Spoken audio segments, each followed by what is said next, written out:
wonder why is grass only greener when it's fertilized. Gave them truth in these songs, they prefer to lies. Destiny beautiful, adrift in her purple eyes. You can't see me, you Stevie, wondering how I reach more evolutions than Evie and make it look easy.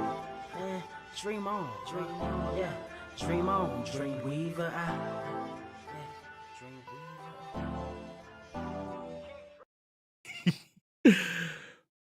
What is up, Earth's mightiest subscribers? It is your boy Ernie, the Blerd Without Fear. Got the homie Carter presents. Welcome to episode 349 of the Blerd Cave, the number one comic book stream on this or any other Earth in the multiverse. Fuck what you heard. And you know, you can find us, yeah, you know, all the places, anywhere good podcasts can be found. You know, you can find us on the Apple, the Google, the what was that, the iHeartRadio, that's still a thing, right? Spotify. You can even find us on Vought Plus, most likely. And if you do, wherever you listen, make sure you leave us a rating because it helps us tremendously. Carter. How you doing, Pip? This was kind of a mid-week for Comics America. Don't you think so? Because I think so. I don't think a lot of I don't know. I don't think a lot of worthwhile stuff came out this week. We had some things that come out. I guess we should have done this as an in memoriam because the last issue of Power Rangers Prime came out. So, oh damn! You know? Well, I wish I could play. I need to find like an 8-bit version of like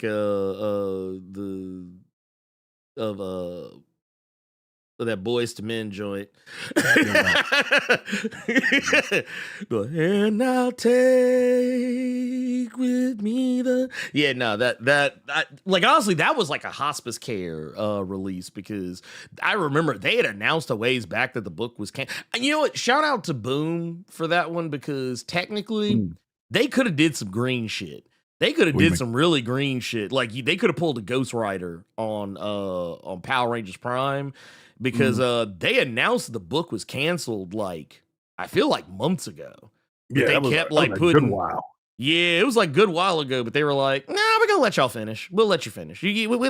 Like they didn't quite pull a DC Jonah Hex where they were like, "Hey, we know we didn't let you get up to like with 70 some issues, but we're gonna cancel you.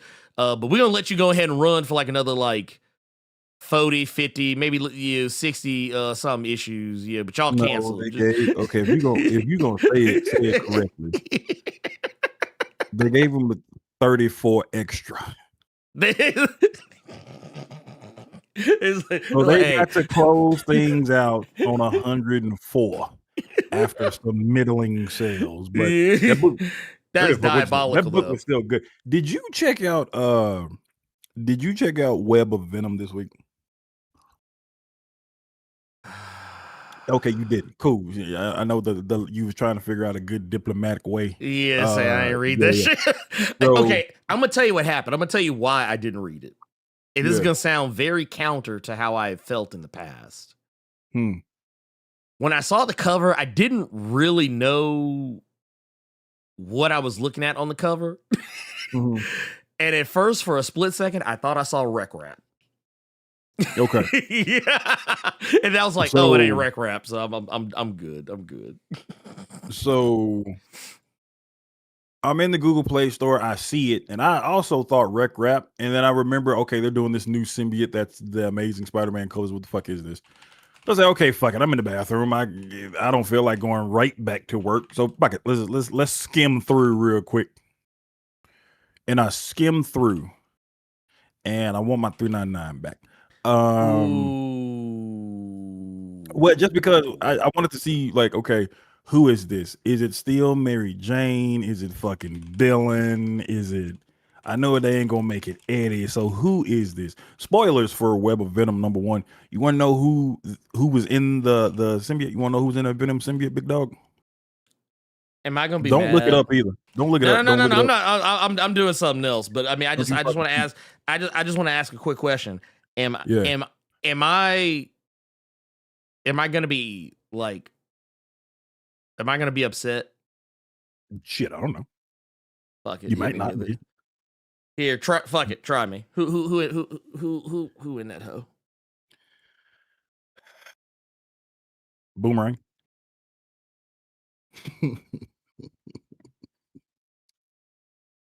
Good Fred Myers, but Tom.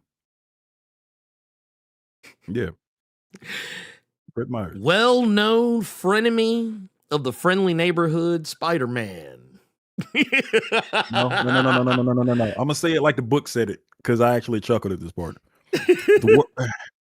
The world's greatest, only disgraced major league pitcher turned supervillain turned anti-hero turned dead guy turned alive again. What the fuck? I was tired, boss. I'm tired, boss. I'm tired. It was something to read. It was something to read. Not saying it was bad, but it wasn't bad, but it was one of the ones that it wasn't just the bee's knees. It wasn't just the truth. It was I see Splosh was a fan of it. He said it was fire this week. I think anything is fire if you just been reading just straight. Look, I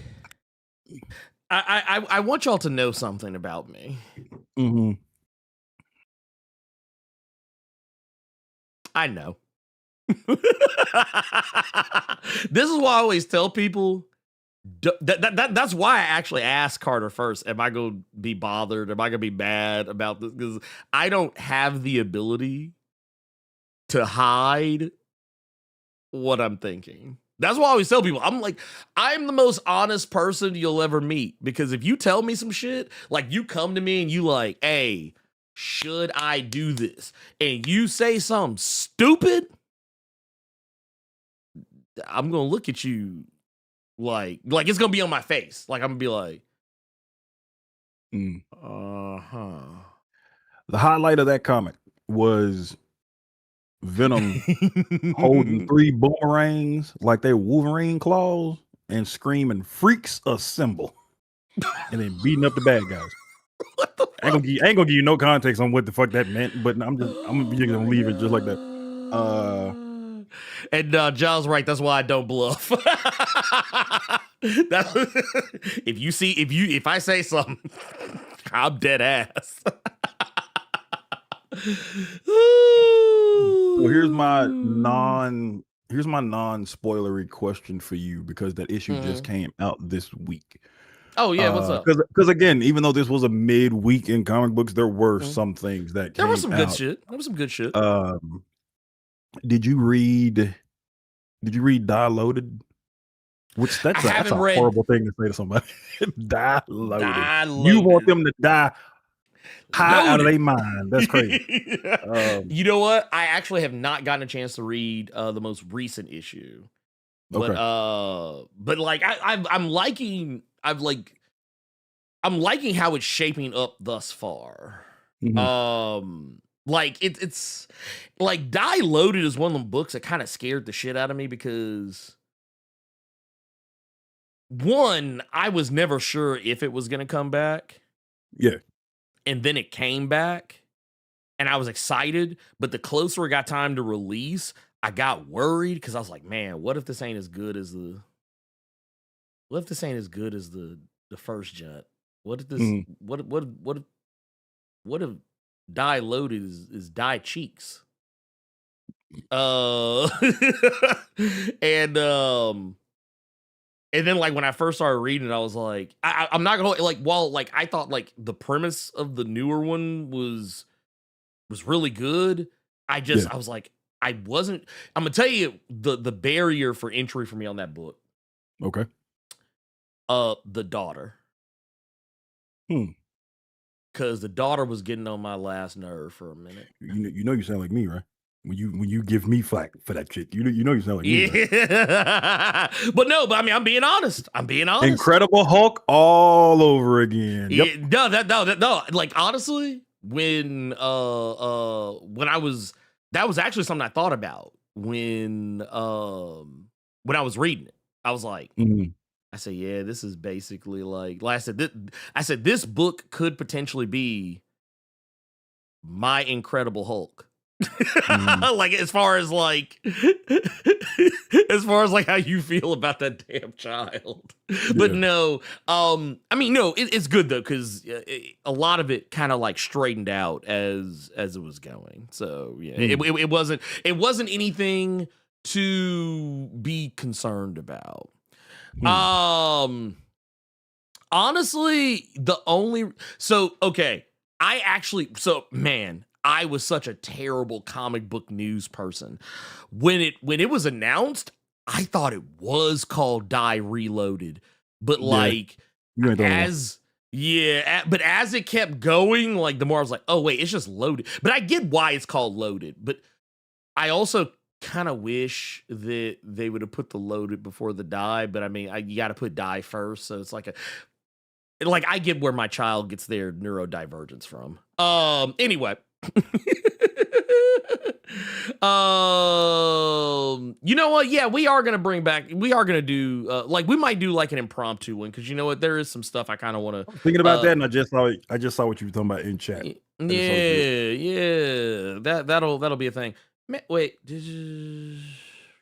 we'll save that for actually. I can answer this right now. I actually didn't learn about the missing page from Storm. I didn't learn about. I know about the missing page from Storm. I didn't learn about it though until like not too long ago. What missing page? There was basically Storm Earth's Mightiest Mutant #2 that came out. It feels like has it been like 3 or 4 weeks ago? I can't remember exactly. I think it was a couple of weeks ago. But basically, there was a page, the last page of the book was missing that gave a little bit more clarity to what was going on. I didn't find out till after the fact. That sounds like that James Bond shit I showed you all. Like what was it last week before? That instead of missing a page, it added the same page twice. Make you wonder sometimes. Yeah, we might talk. We'll talk about DNX a little bit later. We'll talk about DNX a little bit later. I don't have a whole heap of an opinion right this second on it, but you know what I want to talk about because we didn't talk about it. I talked about it on Twitch with everybody because people were wanting to know how you reacted to it. So do you all remember, hopefully you do, about a year ago, we talked about a poll, right? We talked about a poll that was fan voted, that's sent to Marvel about the top 60 most wanted Omnis. That's why he looking off right now because that shit was so Mike goddamn Manhattan, diabolical. I know you're saying Marvel always screwing up, but in this instance, I think I got to blame you, America. I got to blame you. Yeah. You know what? You know what? Keep going because we're gonna make an announcement after this shit. We're gonna make an announcement after this shit. Yeah. No. Okay. So I'll tell you what happened. Yeah. Go ahead. I'll tell y'all what happened. Hey, Brian, what's up, brother? Shout out to Carter's Twitch. I appreciate it. But hey, Brian was actually in there. Oh man, Brian was actually in there when we were watching this. So for all of you who don't know, there is a channel. Yes. They do a shout out to Near Mint Condition. If you all want to know about Omnis that you want to get before they come out, or you want to see like how they're structured, if they're worth getting right now, maybe you need to wait for something else like that. Just that's a nice little channel. But what they do, they do a top 60 most wanted Marvel Omni. They just started doing it for DC to where you, America, get to vote on what books Marvel gets to release in an omnibus format. The team over there at Near Mint Condition, they go through several different runs, how they should be properly collected, and this whole shebang. So it's a very time consuming process. So after that, they released this Google Doc for everybody to vote on. Give us your top. I think you told me it was like top 10. I can't remember. Yeah, it was like you got yeah. So when you would vote on them, you got 10 picks overall.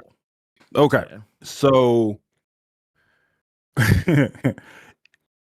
you vote for your 10. Everybody voted, and they recently had a stream like a week or so back, and we got our 60 that were the most wanted Marvel Omnis they want to come out. If a lot of y'all, because I told you we did this about a year ago, and I know some of y'all are like, damn, a poll, what you talking about? You remember that Blerd Cave where Ernie Bout had a goddamn conniption because the last time we talked about this last year, the most wanted Marvel Omni that was fan voted was Indiana Jones, the Marvel years. Remember where that Indiana Jones shit started when we that's what I'm talking about. Diabolical. They did it again. Yes, there you go, Mike Manhattan. Indiana Jones won last year. So we go to this year. I was going to live stream that on Twitch because I didn't realize they were doing it. And I was going to call Ernie because I'm like, this going to be good. But I actually waited until they were finished. And then some of y'all may have seen Ernie and I in the Discord just randomly on a fucking Tuesday. We had to call a council meeting. So about I hit him up and I was just like, yeah, they're doing it again. Oh, so I'm going to tell y'all exactly how it went. Hey, Ernie, they're doing the poll stuff again. Oh, God. What the fuck won? I said, you got a minute? I'm like, what's going on? Hop in Discord. Oh, shit. So he already knew what time it went. So he gets in the Discord. I show him damn near all 60. I was skipping, going through some stuff, but for the people that want to know, they're out of the 60. I think shout out to Mad Coco because he's one of Earth's mightiest, but he was in that Twitch stream that day. I think he said he went back and he checked. Out of that 60, I think 12 or 13 is what he said. I think he said 12. 12 of them was straight Spider-Man out of that 60. Oh yeah, no. I am willing to say you are correct. I think he said he went back and he looked. And I think out of the 60, 12 was Spider-Man. There were some strange ones. I ain't gonna lie to you. There was what was one that had you cussing? Because I made it a point to say on Twitch. Other than Indiana Jones? Oh, see, I was gonna lead up to that. Basically, I was trying to lead up to it. But number one for the year 2025 and 2026, again, a back-to-back most wanted Marvel Omni was Indiana Jones again. So, yeah, look at this bullshit. Look at this bullshit. And then you know what I didn't, I'm gonna tell you what I couldn't stand. I'm gonna tell you what I couldn't stand right here. I didn't appreciate how they was trying to provide cover for this shit. Cause it was like, well, we thought maybe it was body. So pause. Okay, so let me tell you all what Ernie talking about. Last year, well, you know what? Before I even get to that, because he fast forwarded to the end. I want to get. You're not gonna let me skip. The more mad you got, the more I went through that goddamn. Oh list. yeah, no, so, I was hot. I was hot. So I'm showing Ernie, and he was. It was something. It was excitement, and then that shit just went downhill from there because number 60 of the most wanted Marvel Omni. Number 60 was Kate Bishop Hawkeye from Kelly Thompson. Sure. Yeah. That was after Matt Fraction and Jeff Lemire's Hawkeye run when Kate Bishop took over in Cali from Kelly Thompson. Sure. Yeah. Number 59 was a book I did not know existed, and then Ernie put me on game. It was the Kyle and Yost new X-Men run. Ooh, cha. That's not something that I even knew fucking existed. I only knew that team from their X-Force run, which was number 2 this year for the most wanted Marvel Omni, the Kyle and Yost X-Force run. So I'm hoping that coming the fuck out. But then we started getting into the realm. Then we started getting into the realm of like Ernie started saying stuff you couldn't say on cable in the 2000s. No. So first we saw. I think the first one I had Ernie mad was I think it was like Inhumans, the early years. Yeah, because it was okay. So okay, yeah, because I'm looking at yeah. Where What's did another that? one that got you mad? 2001: A Space Odyssey, the Marvel Oh, version. that shit. That Yeah, was no, another one. that was diabolical. That was Um, diabolical. the I'm scrubbing. Marvel colored edition of Akira was another one. That didn't make no Uh, goddamn sense to me. I was like, bro, why do we need like who is? I'm with Mike Manhattan. How do these Social Security collective fans know how to use computers? Can we start putting tariffs on the computers for folks that's voting on this shit? okay, Tariff the computers. now let's get to what Ernie Here was it is. talking about. This was his bullshit right here. Uh-oh. First off, 48, nigga. What was 48? I can't remember. Fucking, right here, Inhumans. Because I can't see. I can't see the thing. Remember? Oh, you can't see it? No, I'm looking at you. Oh, my bad. Let me fix that for you, Pip. I forgot. I had changed this shit for Joe Casey the other day. No problem. We had to. Here you go. Bam, bam, bam. Okay, there we go. 48 out of 60. 48. The first 48. The early years, dog. 1964 through 1977 Inhumans. That's what is the most wanted from fans all over planet Earth. But when we got okay, fuck it. When we got to X-Men Magneto War, that was that one I was fine with. I was fine with Magneto War, but it was just like, yeah, that's fine. This one right here, it was fine. The Avengers, whatever, that's fine. Doctor Strange, whatever. Okay, this was another, right here. Pause. Yes, this was one where Ernie was fucking pissed, not because it's Ultimate Spider-Man by Hickman. Ernie's whole thing was, I'm happy you saw this because I completely forgot. Yeah. Ernie's whole thing was, and I said it on Twitch, why are y'all putting stuff on the poll to be voted on that you know Marvel gonna put out anyway? Like, dude, shit like this should not be on the poll. I'm sorry, but it should not. You know they gonna put out Ultimate Spider-Man. Why y'all bullshitting? Yeah. Get this shit off. See, this how shit like Indiana Jones get like that's how that bullshit get on there. Cause they first off, you got two problems. You putting shit on there that folks already know going. And you know what? I'm gonna give a little bit of credit to their fans. I'm gonna give a little bit of credit to the folks that was voting on this, and only in this regard, because I got so much smoke for y'all for the rest of the shit. But I think some of them are smart enough to see what you and I see and be like, Ultimate Spider-Man. Yeah, they gonna make that anyway. Let me get that Indiana Jones over there. See, that's how they do you. That's how we wind up with Indiana Jones. Here's the thing I want people to understand as well. You see Ultimate Spider-Man by Hickman is number 41. Mm-hmm. This is not the only Ultimate of the new Ultimate universe that's on this list. The Ultimates. Ultimates was no, it wasn't the Ultimate. It was called the Ultimate Anthology. So basically what that is, it would be those 4 issues of Ultimate Invasion, Ultimate Spider-Man, Ultimate X-Men, Ultimate this right here. It's like the first shit. little chunk of issues. But it's like, y'all was gonna do that anyway. And here's something that Ernie did not know that I told him.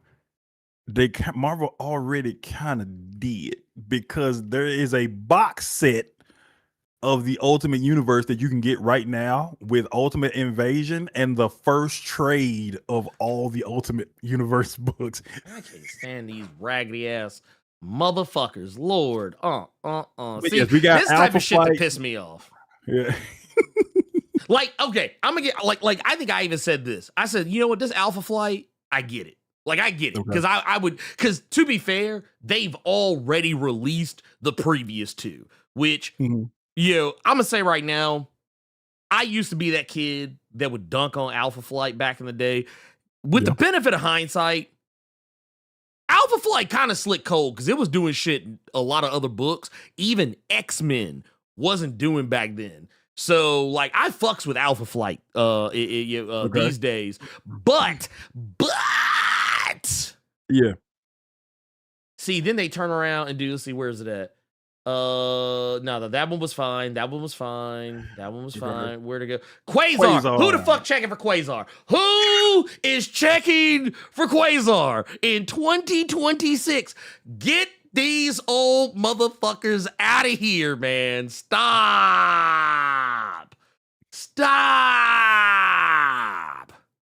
Get them out of, they know, but number 37, America. That's what y'all 37. 37 is too high. It's too high. It shouldn't even be 60. Hey, shout out to Shadow Sonic Silver. I'm checking for Quasar and I'm not old yet. Shout out to you, you know what? You know what? I tell you what, I'm gonna let you have that one. Yo, Shadow, I'm gonna let you have that one. Shit. But I thought he was gonna flame you for saying it. My bad. No, I'm gonna let you have it. I set him up to flame you and he didn't do it. I'm sorry. No. I see, I'm not Rob Liefeld, okay? I'm not Rob Liefeld. I'm not gonna sit up here and be like, if someone say, well, actually, I like Quasar, and then be like, man, get the fuck on out of here with them ugly ass takes. Like, I'm not gonna do that. I'm not gonna be that guy. I'm not gonna be that guy. What more you got? Which more? I was excited about this one, Uncanny X-Men this is the Volume one you 7. told me about, and this is the one I explained on Twitch, where you put me on game and was like, "This is the for all the audio files." Number 36 was Uncanny X-Men Volume 7 from 1988 to 1989. From what you said, this was the Outback stuff, correct? Yes. Yeah, this is basically Outback. This is basically Outback era. X-Men is more or less what you're looking at here. This squad, this team, that was, like I said, we're talking about, you have Psylocke, Rogue, Storm, Colossus, fucking Wolverine, obviously, and then you also had Dazzler and Long Shot on the fucking team, for Christ's sakes. This is like what Birdner just said. This is Outback Saga and Siege Perilous. Like, this is, like, honestly, if you were if you became a fan of the X-Men in the late 80s, this was your team. This, like, matter of fact, even kind of going into the 90s, getting ready to go into the Jim Lee shit, when they relaunched X-Men back then, this was your team, most likely. Before that Jim Lee team came in and ran roughshod over and basically just completely tore down everybody's idea of what the X-Men should be. This is about around the time when you're getting the Psylocke shenanigans. Yes. That is the one bad thing that I don't like about this run. But I do, and matter of fact, I already have, and see, this is also, okay, here's something I need Marvel to do. Stop bullshitting with me and reprint volumes 2 and 4, and I think 6 might be out of print as well. That's my issue with this. If they release this, they need to get those reprints out of those other ones, because right now I have 1, 3, and 5 of this omnibus collection that they're doing. So, like, I would like to own the rest of them, but they're out of fucking print. Now, okay, here was another one. Uncanny X-Men Matt Fraction. I was perfectly okay with this one because I unironically love the Matt Fraction run. And that's all I'll say about that. Once again, no. Go back, because this is the part that made people in my Twitch stream go berserk. Oh, the great, was it the Ginyu Force? Because you had Uncanny X-Men by Matt Fraction. A lot of people like it. Ernie said he didn't have a problem with it. But one of the reasons that someone on this panel to the left that you all can see was really excited about this is because it had art by Greg Land, who is this person's all-time favorite comic book artist, period. And then everybody just kind of poked fun at this person for just having the audacity to say that Greg Land was one of your favorite artists. And then they say, "Hey, look at Wolverine. Wait, look at Colossus. Hey, they kind of look the same. Wait, who is that? They kind of look the same." Look, probably. Okay. Look, right now, you know the reference for Colossus was probably somebody giving some lady back shots, right? You know that, right? Okay, let's move on. Remember that Wolverine? Probably just got done bussing. Anyway, no, this is like the 20th sighting of Spider-Man on this list. Moving on. Here's the 40th. Three-peat. This was the three-peat of three-peat. Spider-Man. 34, 33, and now when he goes to 32, Spider-Man. Yeah, I'm about to say Black Costume Saga, and then it was and then wait, let's go. Oh, Messiah Complex. That was another one. I forgot about that one. Okay. Wait, I want to go back. I want to go back. Yeah. I want to see. Yeah. Dude, wait, where'd it go? Where'd it go? Because literally, I just skipped right by it. Where'd it go? What, yeah, there it is. That was the third one. Can Spider-Man? Okay, Carter. Hey, nope. I don't want to hear that. Nope. You need to have that Spider-Man read it after me. No. Can we take Spider-Man off this shit? Because Marvel gonna do this shit anyway.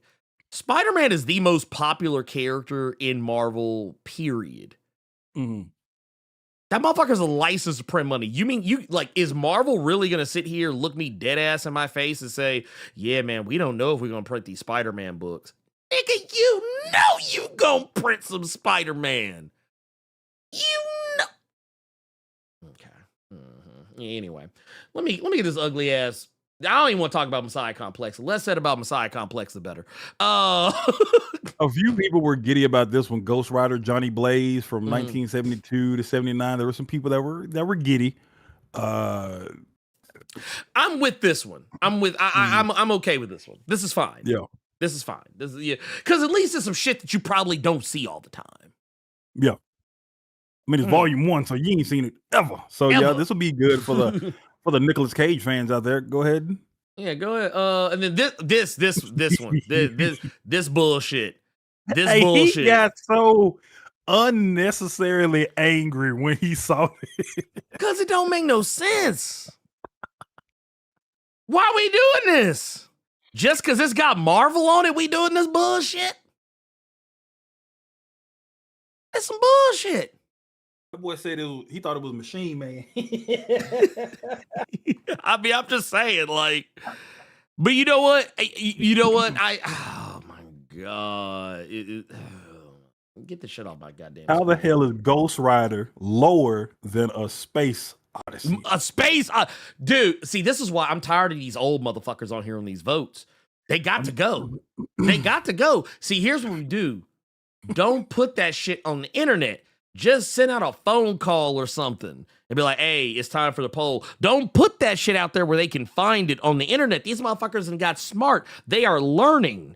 They are learning how to use these goddamn computers. Stop telling them about this shit on the internet. We're going to have to start, we got to start doing, Carter? We got to start doing like they was doing the goddamn Uncanny X-Men annual. We got to start putting shit in code. We got to start putting up symbols. Y'all need to start talking about this shit using wingdings. Like we in the Krakoan era or some shit. But no, this I was okay with because Dark Avengers, I was like, you know what? I love the fucking Dark Avengers. I love this shit. Dark Reign, like basically that entire, I think I've talked about this before, but like when Bendis was the man in charge, that was when I was like kind of coming back into comics, after like a hiatus from them. So like I came in as Secret Invasion, maybe just a little bit before Secret Invasion, and then it was Secret Invasion, the Dark Reign, and like Siege, and so on and so forth, all that other shit. That was my shit. Like that was my shit right there. I was like, ooh, I like this shit. Yeah, okay. Let's go. Okay. But no, that said, this right here. I was jiggy with this. First off, this should have been higher. I was like, Generation X, Volume 1? What are we doing? Why are we bullshitting? I mean, you see it actually dropped down 4 spots from last year, big time. Which is diabolical. That is diabolical. What are you talking about? Good Lord. See, this how you know. See, this how you know these folks got to go. That's how you know these folks got to go. They got to get out of here. I can't do this no more. I can't do this with them. It's terrible. Okay, this right here. Get this shit off my screen. Get it off my screen. We don't need that. Now Darkhawk. I was like, you know what? Darkhawk. I don't think Darkhawk has ever been collected like this, so I'm okay with that. I'm okay with books like this getting collected. Get that motherfucking Indiana Jones and that 2001 A Space Oddity shit out my goddamn face. What was the other one? What was it? Yeah, this is the bullshit. You talking about Akira, the color. Get this shit on my face. The 50th sighting of Spider-Man. Yeah. Also, get this. Look. So, okay, pause right there. Pause right there for the audio files. Number 21 on this top 60 list was Aliens versus Predator, the original years. So here's what I thought was funny about this, because this is not the first time that Aliens versus Predator shows up on this list. It's further back, but please, Ernie, don't even skip to it. You We'll keep it going. Keep it going. There was a Predator, Aliens versus Predator versus DC omnibus that was for some reason put on this poll, and then it was voted for on the top 60, and it was primarily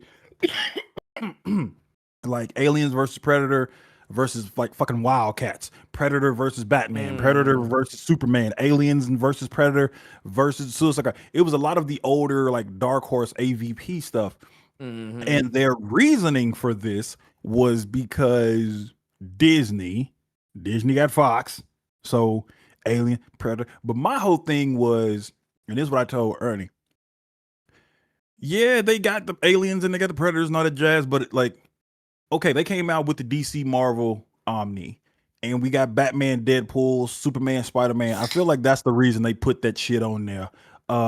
Because y'all really think that DC is going to let Marvel put out a Omni with Superman on the front, but got Marvel on the side?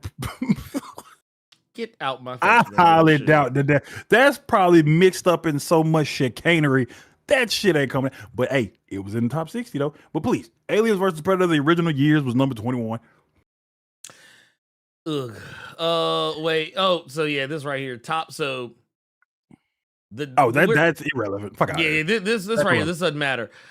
So this Daredevil joint, I was okay with this. Because this is basically we're talking like kind of getting into like the getting into like the 90s shit with Daredevil. Yeah. So I was like, you know what, that's fine. I'm cool with that.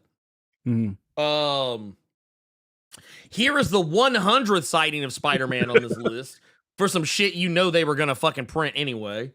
How do they decide what goes on the poll? They look at stuff that's currently out that they could collect in an easier format, or they stop collecting it in one format and people still want it, so you could put it in this format to continue it. That's how they decide. And then they just put it out there for people to vote on. But here's another one that Ernie was like, why is this on this list? Marvel gonna put this out anyway. Number 18 of the top 60 is Fantastic Four by Ryan North. Volume 1. Get this shit off here. Get this shit. You knew y'all knew y'all was gonna make this shit. Number 17, Spider-Girl. I mean, look. Good old 98. Oh my God. I was 10. Jesus. 98. Like, okay, so I remember when this was coming out. I was not like the hugest fan of it. Like, I didn't have like a huge space in my heart for it. It was just like some shit that was out, and like I would read it and move on with my day. I don't remember very much about this book, so I have no nostalgia for it whatsoever. I mean, I'm happy for the Spider-Girl fans, but like I ain't buying this shit. This ain't going on my wall. Just I'm gonna keep it. Yeah, I'm gonna keep it moving. This right here, Road to Messiah Complex. By Ed Brubaker and Mike Carey and another X-Men Omni. Yeah. Road to Messiah. Honestly, this one, I mean, this off the strength of Ed Brubaker, like 100%. That's the only reason, like, and Mike Carey as well. But like, it's the only reason that I would even pick, because I'm not the biggest fan of, in case anyone has ever not noticed it, I'm not the biggest fan of Messiah Complex. So just I'm just putting that out there. So if you put Messiah Complex or Messiah War in front of me, please know I'm gonna have to fight every urge I have to pee on it. Ugh. So there you go.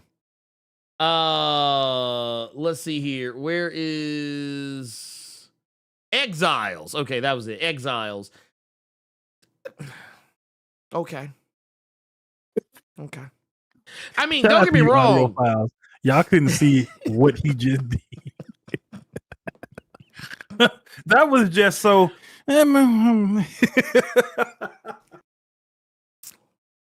Hey, dog. I just look. Was the squad cold? Yes, the squad was cold. But was the book cold? I mean, apparently it was. It was number 15 of fan voted. People want it. They're clamoring for it. They claim they want any. Okay, look, I'm gonna say this right now. Keep going, because there's a thing you said that I cracked up on, and I'm happy you hadn't said it yet. Keep going. Now, boom, Indiana Jones, The Dark Horse Years was number 14. Get this shit out of here, dude. What are we doing? Like, what are we doing? Really? What are we? Who asking for this? Several people, sir. I showed you that chat. There were several. Oh, keep going. I'm trying to hold it in. Number 13, Amazing Spider-Man Big Time by Slott, Volume 1. This would actually collect the first chunk of Dan Slott's big time run from Amazing Spider-Man. So, which I liked. I liked it. I did like that. So I rock with that. Daredevil. This is by Dennis O'Neil. Yeah, this is Denny O'Neil and Frank Miller. I'm fine with this. I don't have any problem with this. This is totally, first off, this is totally normal. Totally normal.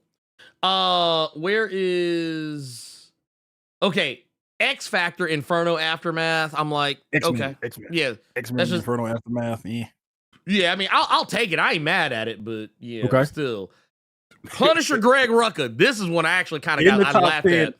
And he laughed at my ass for. Yeah, because I was like, what did you just buy? what did you just have made? Yeah. But it's like, you know what? Well played. The funny thing about that one is that it's been number 10 3 years in a row now and still ain't came out. Look, wait a minute, hold on, wait. Uh-oh. Birders, Indiana Jones comes up too much on this show. About time I read it. It is like Vale was like, don't do it, man. Don't do it. Think about the children. Jesus. Don't buy that shit. Think about the children. What else we got? What's number 9? Show the people. So we got X-Men Legacy. X-Men Legacy by Mike Carey. For anyone that don't know, this was around a time where the X-Men book became more Xavier focused. They called it X-Men Legacy, and then it strayed away from Xavier being an Xavier focused book to a Rogue focused book. I remember. I would read the few issues of this I would always have in my local library to try to keep up with things. I think this is a good one. This is actually a good pick. I'm not mad at this pick. This pick is a good one. It's actually, and not to mention, I liked a lot of the Mike Carey stuff during this time frame, because this is also, you got to remember, this is when. So for those wondering where this book fell in, this is after this was X-Men Volume 2. This was X-Men Volume 2, and then it got rebranded as X-Men Legacy before I think it eventually went back to just being X-Men. Like just regular X-Men. Punisher, classic omnibus. This is not where Punisher does blackface. This is right before it, though. It's right before it. 1987 Punisher is what I want to read. John Bernthal, that is not. No, that is not John Bernthal. Prepare you now. That is not John Bernthal, bro. No, not at all. The next one was here we go. Okay, so X-Men Blue and Gold Volume 4. So This right here is not a bad get. This is, as it says on here, we bridge the gap between Blood Ties and Age of Apocalypse. That was a pretty interesting, kind of pretty decent era for X-Men overall, I think. People will probably disagree. But yes, you're gonna get the lead. You're gonna get one of my favorite arcs, the Phalanx Covenant. You're gonna get Legion Quest. You're also gonna get the Rogue in the Rogue series, the Bishop series. The Bishop series is I ain't gonna hold you. I think, man, it's been a while. I think that Rogue series was cheeks. But yeah, once again, I'd be willing to revisit it and see if my opinion has changed. But yeah, this is not bad. This isn't bad. This one right here, Carter, I had a good little laugh about because I was actually reading this when it came out. Because yeah, once again, I told you I was reading all the Secret Invasion, Dark Reign, era, shit. This is basically like around the time that he was like on the run. We ain't doing that. So as soon as I got to Invincible Iron Man #6 by Matt Fraction and Salvador LaRocca, first words I hear, Invincible Iron Man by Fraction. Get that bullshit out of here. What was next, Carter? That was the first thing I heard. Now I read it. That's why I know it was bullshit. So this was around the time for me, I was still on the Robert Downey Jr. Iron Man movie stuff, and I was reading World's Most Wanted. It was during Dark Reign is where some of this took place, where Norman Osborn was running S.H.I.E.L.D. and the whole thing. So I have not read this run in its entirety. I've only read World's Most Wanted, where he kind of where Salvador LaRocca kind of sort of drew Tony Stark like he was the boy Sawyer from Lost. So that's all I know about the Fraction run. I had fun with it, but Ernie did not get that bullshit out of here. What was #5? That yeah, 100%. Okay, Moon Knight. Okay, this I almost don't want to go. The whole okay. We ain't even gonna do it. We ain't even No. Fuck it. I'm not gonna harp on it. But this was actually one of the reasons why the conversation that Carter and I had about this stream. This is why the whole combo started. Yeah, this is where it started. I wanted to see his reaction to something. So basically, I don't want to air everybody out, but I'll just say this: one of the people on the panel, Lars, pointed out. Very simply. Let me explain. Go ahead. Alluding to. So #5 on this top 60 list that was fan voted was Moon Knight: The Modern Years, which would be an omnibus collecting Moon Knight shit from 2011 to 2018. So that Bendis and Alex Maleev run, the Marvel Now stuff with Warren Ellis, Brian Wood, and Cullen Bunn, the Jeff Lemire, Greg Smallwood stuff that happened after that, and the Max Bennett stuff. That would be the modern Moon Knight stuff, just so you all get an idea. Go ahead, Ernie. So basically, that was what I was about to say. But no, Lars was going to point out that 3 of the people whose work is in this book, Warren Ellis, Brian Wood, I believe, and Max Bemis, they are persona non gratas right now. And for a multitude of reasons. He wasn't saying you shouldn't print the book.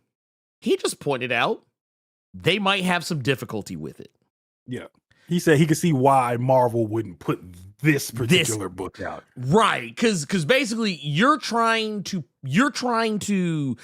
package 3 people who have perpetrated some fuckery in one book. Now, to be fair, there are other creators on it, and I fully and I want people to understand, I'm not saying don't print the book. I'm just saying I don't disagree with Lars. I do think that you are going to have a little bit of difficulty with this one. Like, are people going to go out and buy it? Sure. But there's also probably going to be people who are like, I don't want to fuck with this. Call me when you just put out the Bendis stuff, or call me when you just put out the Bun or the Lemire stuff. Like that, I could like, I'm not saying everybody's gonna do that, but there are people out there who don't want to support problematic people, no matter how many other people are also, because everybody always wants to bring that to my attention, like I don't know this is a thing, that, oh, well, it's more than just them on there. Yeah, I know, duh, there takes a lot of people to make a book, but I'm gonna be honest with you, the people who get the most money out of it are the people that are higher up the totem pole on it.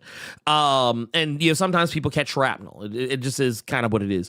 Like I said, I don't have a problem with this book. Would I personally buy it? Probably not. You know, but I do think the only man, I'm not gonna hold you. The only reason I would even be okay with the Ellis part of it is because out of all three of them people, he's the only one I think actually apologized. Like he was the only one who like I think when Warren Ellis got caught up in his fuckery, like he didn't deny it. Like he actually like was like, I fucked up, and he's like, I'm not gonna, you know, call people liars or whatever the fuck. Basically, they got there were several women that, because I see Mike Manhattan asking what Brian Wood did.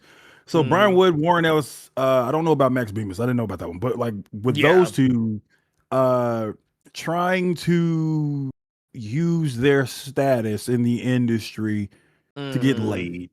Basically. Brian Wood in particular he didn't understand the word no when he was constantly turned down by women. He was there was a woman, and then other people came forward about them being sexually harassed by Brian Wood. That's why the DMZ series didn't really go nowhere. And he came out and he apologized, but he tried to like downplay his part in it to where other women came out. I'm like, no, you're kind of a sleaze, dude.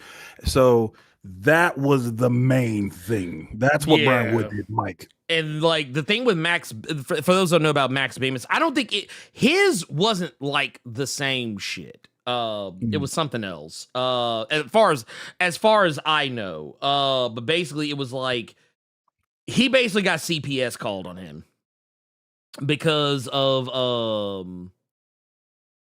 basically his children were basically in terrible fucking conditions, and like basically like I think I read somewhere where people were saying like his children had like they were dirty, they had like their hair was like just all kind of fucked off, and like their teeth were like rotting and all kinds of crazy shit. Basically like malnourished and like shit like that. Basically they weren't taking care of their kids. Like they it was like, not to say that it was on like some, you remember what was that chick Ruby Frankie that got caught up a couple of years ago? The fucking mom influencer chick, and like and they found out that like she had her kids like tied up in somebody else's fucking basement, like chained up, and they were all like super skinny and malnourished and shit. It was like not to say they had the kids chained up in Max Bemis's case, but just like the state of neglect that those children were in that Ruby Frankie case wasn't that dissimilar. Yeah. So basically, there was one gentleman on the panel who was just like, yeah, I see why Marvel probably like would have a hard time releasing this, and everybody else was just like, just don't just call it Moon Knight: The Modern Years. People want this. And then there were some other people that were like, well, there are people that have done worse than them, and their books still come out. And it's just like, bro, let's not. Yeah, you're not arguing that. I'm gonna tell you what it was. You would have reminded, and I think it was also poor timing on the show's part. Just I'm gonna keep it a buck, because this is all happening around the same time that the Rob Liefeld shit was going on, where people were coming out to defend Rob Liefeld, and they were basically using but he was nice to me once, or they were using but he made comic book that I like. Yeah, like, and I'm gonna tell you something. You know, people who say separate the art from the artist, I'm gonna tell you something about those types of people. I mean, yeah, you can separate the art from the artist, but here's the problem with that. If you won't have smoke for someone, a celebrity or a creator or artist, somebody who don't even fucking know you, they don't even know you exist. If you ain't gonna have smoke for that motherfucker, that lets me know, God, man, you will watch your family perpetrate all kind of bullshit and not say nothing then. If you won't hold a fucking stranger accountable, you forgot you sure ain't holding. Oh, Yeah. and then we can move on because this is the perfect one to leave it on. Come on, man. He made Yeah. College Dropout. Exactly. Right? Yeah, no. Exactly. Look, There it's you at go. that There you it's go. at that moment, when you say that shit to me, you immediately get one of these. That's what you get when you get that bullshit up on out of here. What was number 4? Number 4 was Civil War, which look, man, several people. The reason this is, I know Ernie don't want me to go into it, but the reason this was number 4 was because several people want the main series and several of the tie-ins in one book. That's the whole reason this is up here.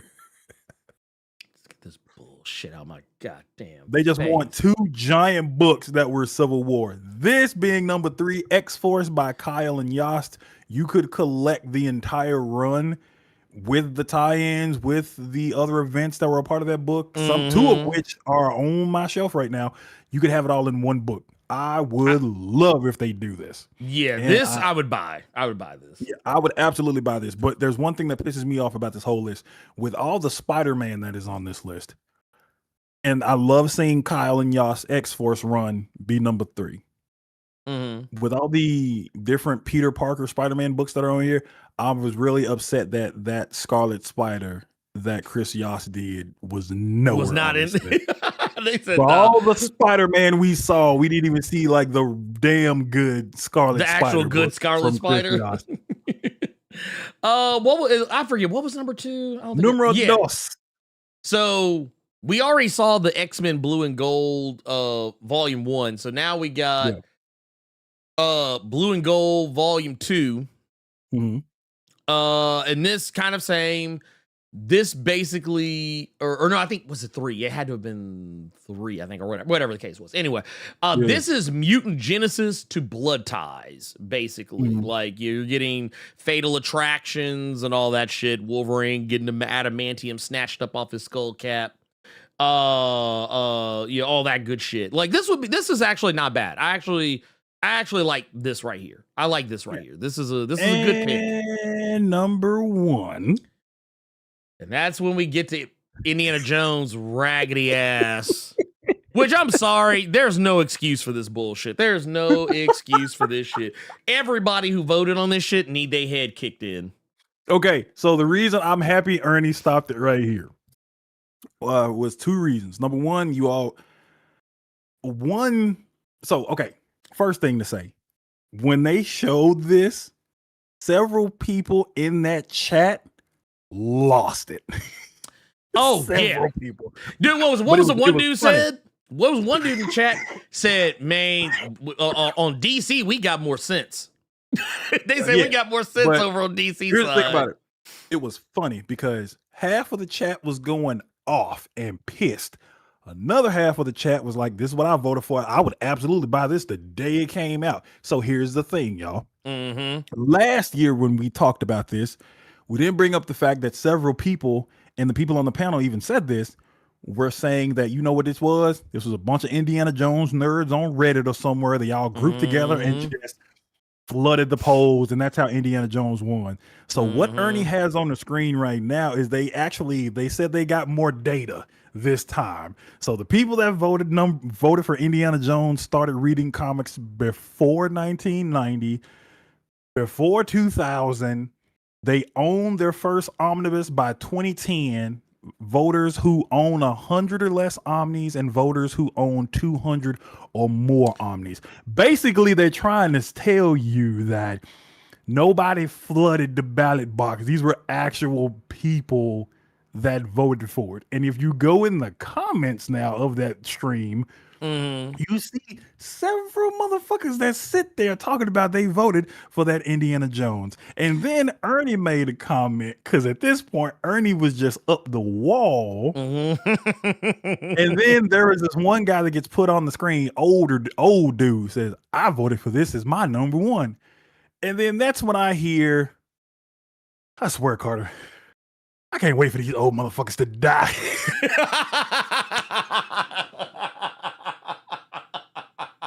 I'm sorry. I'm not sorry. No, fuck that shit, dude. I was like, get these motherfuckers about my face. Motherfuckers out here making Indiana Jones #1. They got to go. All these when I lost it, I choked on my drink. Wait,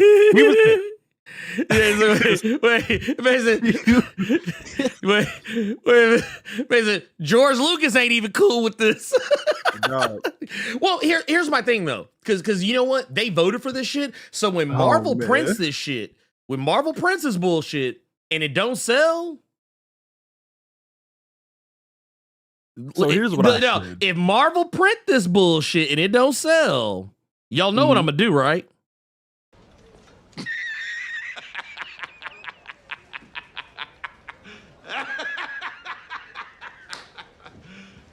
You serious? I'm sorry, but so you all can tell me if you agree with this, because this is what I told Ernie. This is what I think. Because there are a lot of these books that I see on this list, and there are a lot of, we're going to say older people, older fans. I feel like a lot of them vote for these books, not because they're going to read them, but more so because they just want to have them on the shelf. I'll give you all a quick example. Something else that made top 60 that wasn't shown here. I can't even remember what fucking number it was, but it was the Incredible Hulks. Not Incredible Hulk. Incredible Hulks. Yeah. Incredible Hulks by Greg Pak. Volume 1 was on this list to be collected in an Omni the first time. And I remember there's an individual on this panel. He was talking about how he was talking about how Omar was like, man, you helped me. This book has only been collected in 2 oversized hardcovers that never got reprinted. And you helped me find one of them. He said, yeah, can you pull it out on the screen? So he shows this oversized hardcover. He's like, man, I'm so happy I helped you find that book. And it's still shrink wrapped in the fucking plastic. What the fuck, dude? And he's like, I just haven't gotten around to reading it yet. To which Omar responds, dude, I got you that book like 10 years ago. Which is why I said, I don't think a lot of y'all want these books to read. Y'all just want them to have them on the shelf. That's all it is. I will say, I do have this is a very good question. This is a very good question that Mike Manhattan has posed. How many nigga books made it on here? Yeah, it's funny you ask. None. I don't remember seeing any. I don't think I saw any black books. Like, okay, so the only reason I can say like a little bit. No, take it back. There were 2. Which ones? Because I know which one I'm thinking about. Aliens vs. Predator, because Xenomorph's black. Anyway, I was gonna say because one of those X-Men Omnis has the Bishop series in it, but it's just a small piece of the puzzle, so I don't even want to count that. So yeah, no, they some whole lies. Mason, get the fuck out! Get the fuck out of here, nigga. But no, that's Indiana Jones book #1 and in top 20. Man, diabolical. Diabolical. It could not be me. I will just say this though. We got us a super chat here from Dalton Leopard says, have you played Absalom? Been playing on Switch 2 and this game's fire. Dot Emu knows what's up. TMNT Shredder's Revenge for life. Yes, Carter and I have played it a lot. Actually, I've been kind of wanting to get back on it because I heard they added some new shit to it not too long ago. Yeah, I have Ernie I'm playing with, and another one of my homeboys that some of you saw when I streamed South of Midnight this week. And I finished that off. That was a good game, Ernie. I ain't gonna hold you. Yeah, no, that was a vibe. When I finished that was a vibe. That was for sure. You dug it? You dug it? Yeah, I did. Yeah, I did. That was a fun trip. I did have I had 2 nitpicks. One of which was apparently, according to some of the people that are on the development team, we're in the chat, they said that's one of the only nitpicks they've heard about the game, which was combat. And a little bit of the platforming kind of irked me a few times, but other than that, dude, yeah, that game was A1. That was a good one. That was a good. It was I don't want anyone to ever think that I'm like that I don't have any criticisms of that game, because I do glaze it up every chance I get. But yeah, I will say that is like the combat can be a little samey, like for the amount of time that you play. Yeah. And also the thing is, I think the platforming mechanics were well thought out, but there are certain specific instances where you can tell the level design was not. The level design didn't meet the moment sometimes for some of the platforming encounters, like where there'd be moments where like, it's like, oh, we want you to do this to get across, but like, actually it's kind of a pain in the ass to do it this way, because like the space between platforms is kind of it's some bullshit. Like there's and also like the mechanics of like the double jump and the glide and whatever. Sometimes that shit don't hit exactly right sometimes. Yeah. But the game overall, beautiful. Absolutely beautiful. What else I looking at? So yeah, no, that's it for right now. I want to say too. Oh, and yes, Absalom, fantastic. Just I wanted to say that again. Let's talk about some turtles. Okay. So, Teenage Mutant Ninja Turtles. Y'all know how much this series has meant to me. Since I kind of found my way to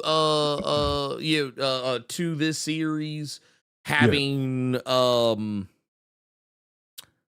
having read that initial like 150 issue run, and kind of read it, like rediscovering my love for it and just kind of running through the whole thing, just mind just being like absolutely blown. What was up? For people that don't, they're trying to figure out what Ernie's alluding to. I need you to move out the way and just move that camera to the side so they can see it. Oh God! Oh, so if you can, see all that there, like, if you can see all that right there, yeah, that is a like turtle stand right there. That is a turtle man right there. Like I said, and I spent some money. On this shit. Like some of those books I had to go through nefarious channels to try and find. Yeah. I have the entire Teenage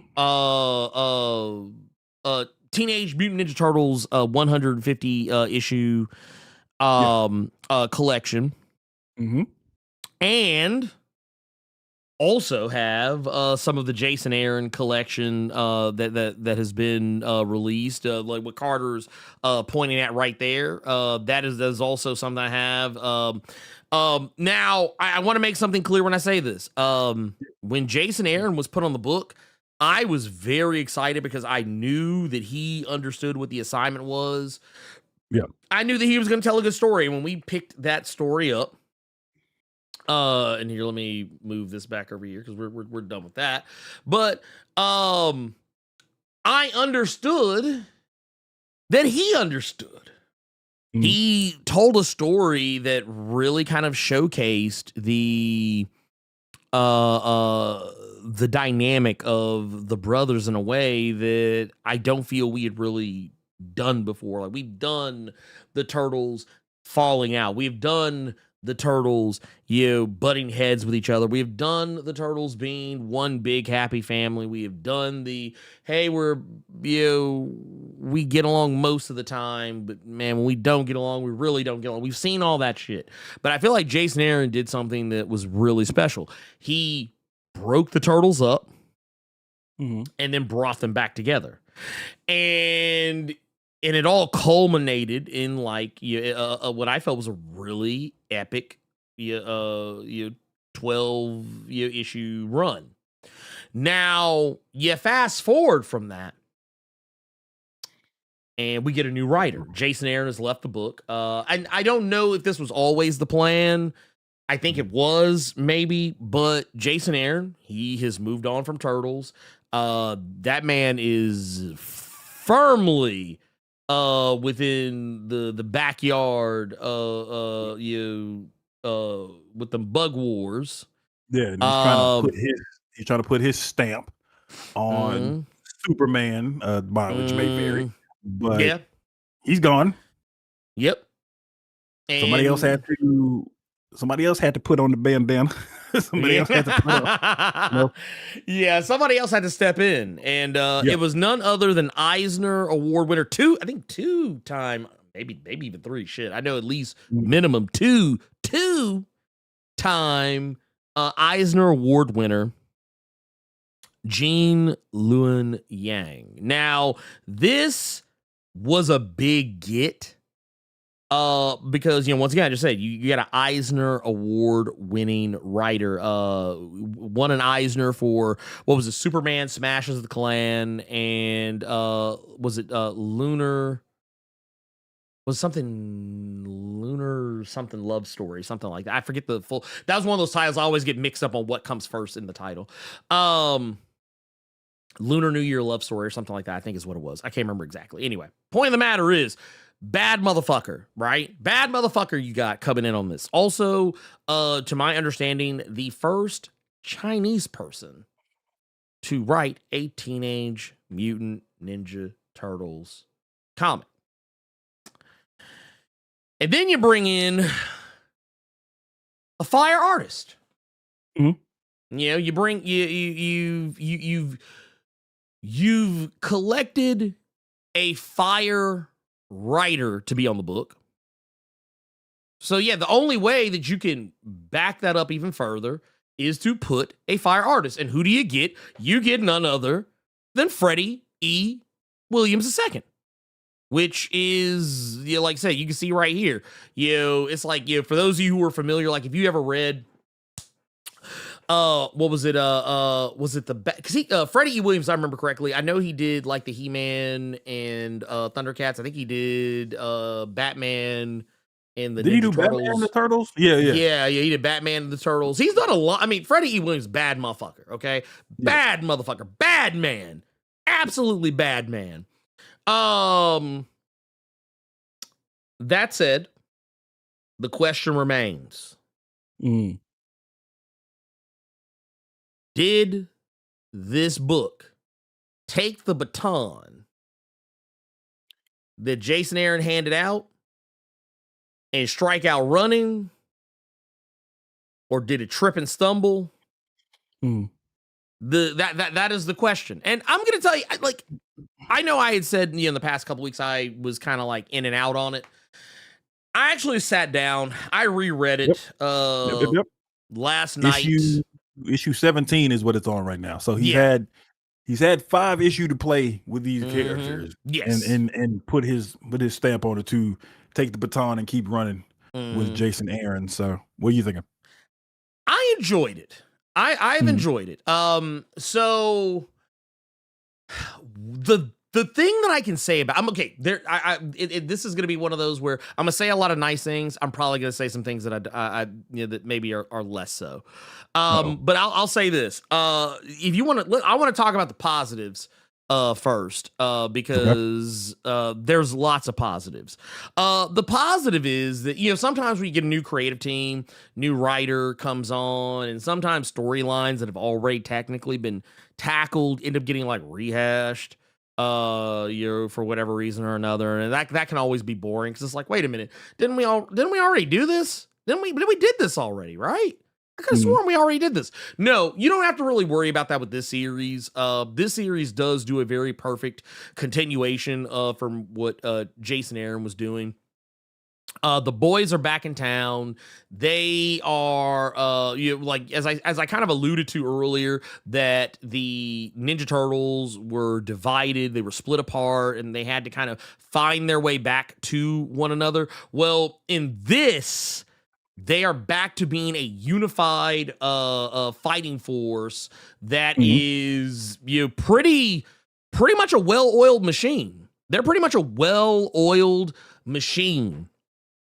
And not only are they a well-oiled machine, a lot of the things that happened with the original 150 issue run and stuff with the 12 issue run by Jason Aaron, all of that stuff stands. All of that stuff stands. You can see here the continuity from the original 150 run, with Donatello having the metal shell, with with everybody still technically being back together. There are still some mentions of things that occurred between them, little beefs and things like that. Leonardo and Raphael are always going to kind of be beefing with each other, whatever. That's always going to be a thing.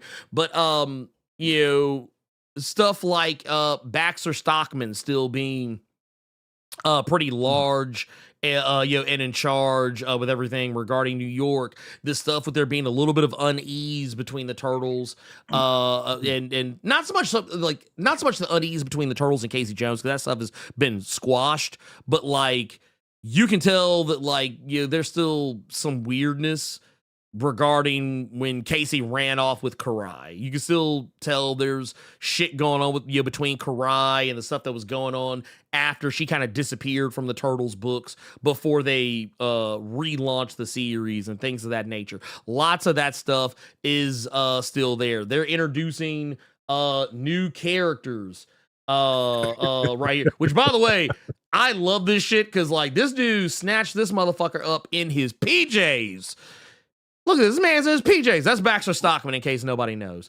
But yes, this is a brother by the name of Papa Bean. And yes, once you find out why he is named Papa Bean, I cracked up. But I'm gonna let Ernie keep going. Yes. It's good shit. It's absolutely good shit.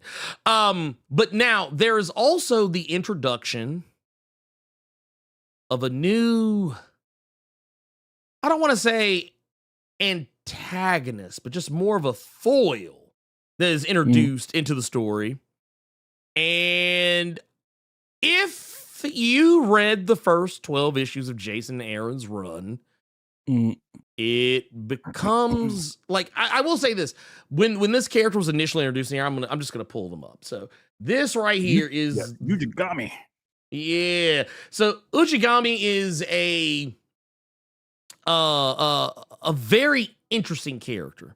It's someone who very clearly is a mutant, like the Turtles, and trained in the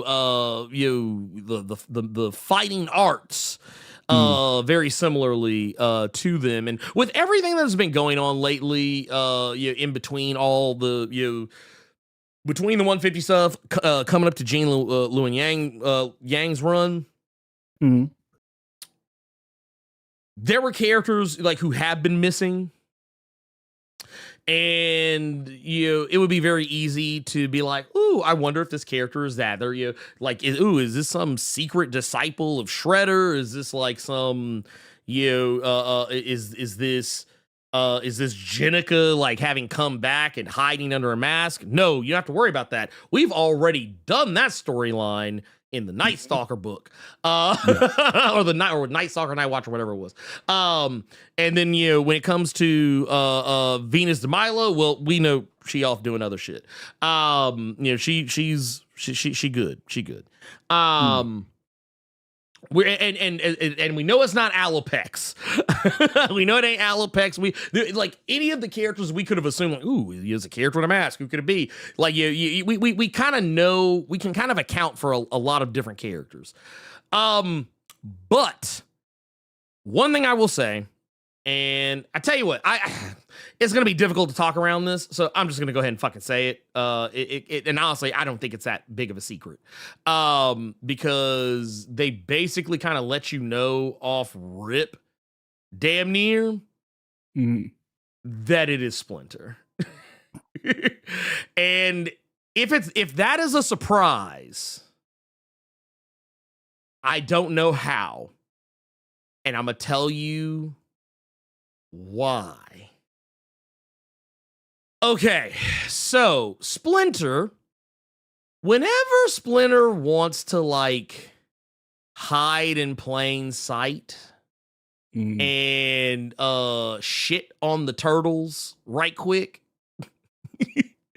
that motherfucker wears a mask. Okay, so real quick. Yeah. Mhm. He didn't. So when Ernie says this character was a foil, Mhm. we don't know. We don't know anything about him. No. We know that he knows the turtles, and he says, "Hey, I'm an ally. I'm your boy." Mhm. And then proceeds to attempt to murder whoever the turtles are fighting Yeah. at that time. And they're like, who the Yes. fuck is this dude? How does he know us? What the fuck he mean? He the homie. And It was the Kiki Palmer. Like, it was like the perfect Kiki Palmer for the turtles. It was like, yeah, I don't know this man. Yeah. That's how they were. They're like, I don't know this man. yeah.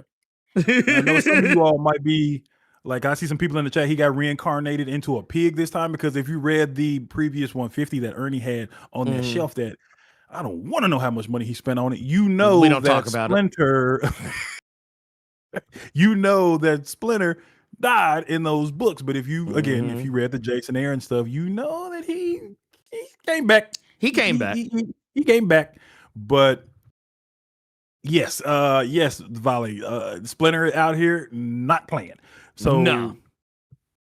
Well, there you because go. we got to remember Splinter is a whole ninja.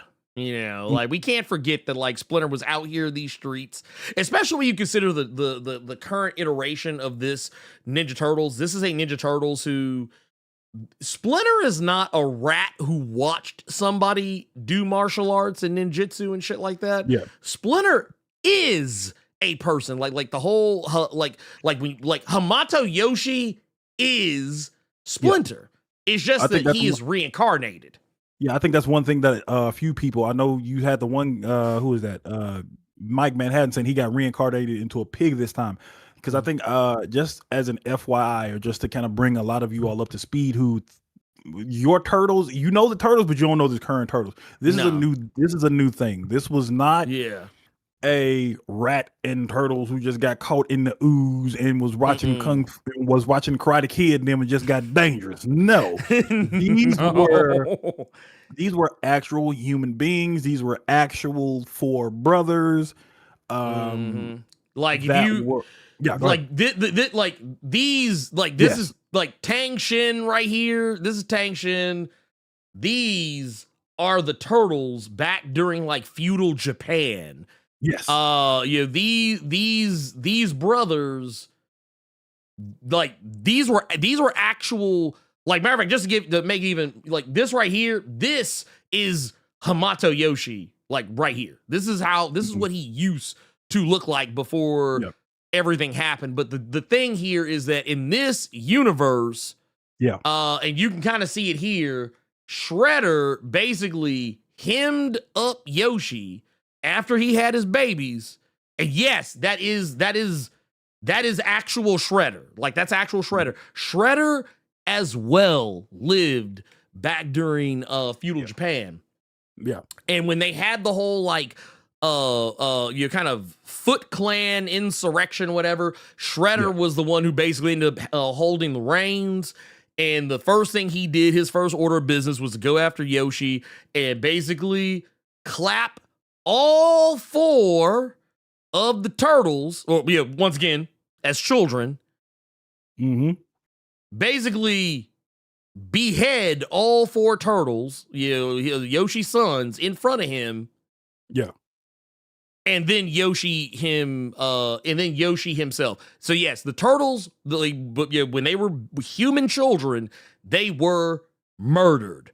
And Yoshi was murdered right after. He was forced to watch it happen and then murdered himself. But before all that happened, the reason why the Turtles are the Ninja Turtles is because even before then, they were already out there fighting, learning how to use their weapons. You can clearly tell who was who. You can see their, Leonardo, blue kimono, Donatello, purple, Raphael, red, Michelangelo, orange. They all have the same expressions and looks, weapons, and things of that magnitude. But Yoshi basically, this was him trying to live a more peaceful life at this time. He was no longer a killer. But that doesn't mean he ain't still got that killer in him. And like I said, like, whenever Splinter wanted to shit on the turtles to teach them a lesson, he would sometimes put on a costume. And in this particular case, this right here, if you're wondering, and this is from like, I think this is like the first annual in the 150 run. Okay. This was Splinter. Splinter ran up on the turtles and started, like, it was one of the things, like, the turtles didn't even know it was him. They were out there just doing their normal shit, and all of a sudden, this motherfucker just came out and was like, surprise, motherfucker, I'm here, and just started beating their ass. Just beating their ass, beating the brakes off of them. The rat still got that dog in him. Yeah, and the thing is, they didn't know. They didn't know. Like, that motherfucker pulled up and said, boom. He pulled the mask off and was like, yeah, I'm honored, my sons. I beat y'all. He said, I beat the bullshit out of y'all ass. And now he said, I want y'all to know I'm still that. He's like, I'm still that nigga. Like, the thing is, he told them. They knew. They knew after the fact. They didn't know it was him at the time. But he beat the brakes off of him. And you also got to remember that this is also at a time not too terribly long after this, Splinter became the leader of the Foot Clan. Again, like, he basically became the head motherfucker in charge. Like, he was standing side by side. Yeah, this was Splinter. Hold on, doing that back out. That's a cold cover, bro. Bro, that motherfucker just sitting here like, that's a cold cover with. That's fresh. What number is that? Issue 63. 63. That's 63 right there. That's a cold shot. That was a bad look. Cold shot. Like, look at that shit. That's a bad man right there. Hey, I'm not trying to tell you how to do your job. That's Spotify right there. That's Spotify right there. he said that's a Spotify job. Right, that's a cold shot. Wait, Herbert Scott said, I of the rat. Yeah, I need that. That's a dope one. Honestly, if I could find that in a print and get that like up on, dude, that, like I said, that's cold. That right there, clean. Absolutely clean. Absolutely clean. But no, I just wanted to pull that up just to kind of show you guys, like Splinter had the capacity to be on that bullshit. Cause like, don't think that Splinter was just out here. Cause that's also the other thing. That's another thing people forget is that y'all got to remember who killed Shredder in the 150 Junt. Mm-hmm. Y'all got to remember who killed Shredder. Shredder, because basically, I think like kind of like right around the time they were getting closer to like issue 50, give or take. That was kind of like in and around the time that all that was going down. But yeah, Splinter literally went toe to toe with Shredder and laid him down. Like, and I don't mean like he beat his ass. I mean, he laid him down. He retired Shredder's jersey. Retired. People think Splinter is out here like Jerry the mouse. No, let me tell you something. This picture right here just lets me know that ain't a mouse. That's a rat. That's a rat. That is a rat. That is a rat. I want y'all to think back. To that time in that movie where Shredder was like, oh, the rat. Because I'm going to tell you right now, this right here, that's how he caught your boy. That's how he caught your boy, Oroku Saki. That's how he caught your boy. Right there. You know what happened? I tell you what happened. Shredder actually let them ears fool him. He got his head sliced clean off. He said that Mickey right there, right? Ears fool him and caught it. He said, no, that's Mickey. No, you Mickey Mouse, right? He's like, nah, nigga. He said, I'm Splinter, my nigga. Oh. Damn, he hit him with the Highlander. Lord, look, the only thing that motherfucker could have said to make it colder would be, there can be only one. He'd have said that shit, it would have been a rap. But no, real talk though, what is going on here with this current run? Like I said, I didn't want to talk around the whole Splinter thing because I'm gonna be honest with you, it's difficult to do that shit. The reality is that we kind of spoiled it last week. well, no, but we did. Well, that too. Well, I mean, honestly, it was difficult to talk about for me just because, like, it just seems so obvious. Because that's another thing I want you guys to understand. The whole thing with this character, you find out pretty quickly. Mm-hmm. You find out pretty because, like, okay, so what Jean took over at issue 13. You find out pretty definitively by I think the very next issue that because I think even Jean knew there's no fucking way you can keep this shit a secret. Like there's no way that you can fix your face to try and make someone believe. Don't do the Al Ewing who is Venom shit. You can't do that. Yeah, no, don't do that bullshit. Don't actually, no, I take it back. I lied. It took 3 issues for them to do it because I'm looking at it now. But no, so when y'all were seeing dude with the weird thing or whatever, that is just Splinter wearing a mask. That's all it is. He hasn't been reincarnated. He hasn't been turned into something else. It is literally just Splinter wearing a mask. And the thing is, I want y'all to understand something. The reason why the Turtles are so shook by seeing him is because they saw that motherfucker die. Mm-hmm. Splinter died. I think he technically died in issue 99, but like they focus on his death in issue 100. He stayed dead for the next 50 issues. Like there was no like allusion to him even coming back. Now, technically, we knew the door was open for Splinter to return. We knew this because Shredder came back. That was something that like I know what y'all are thinking. You like, but wait. What about this? You just showed me this. How he back? If Splinter did this, the reality is that Splinter and Shredder at the time kind of existed in a sort of balance.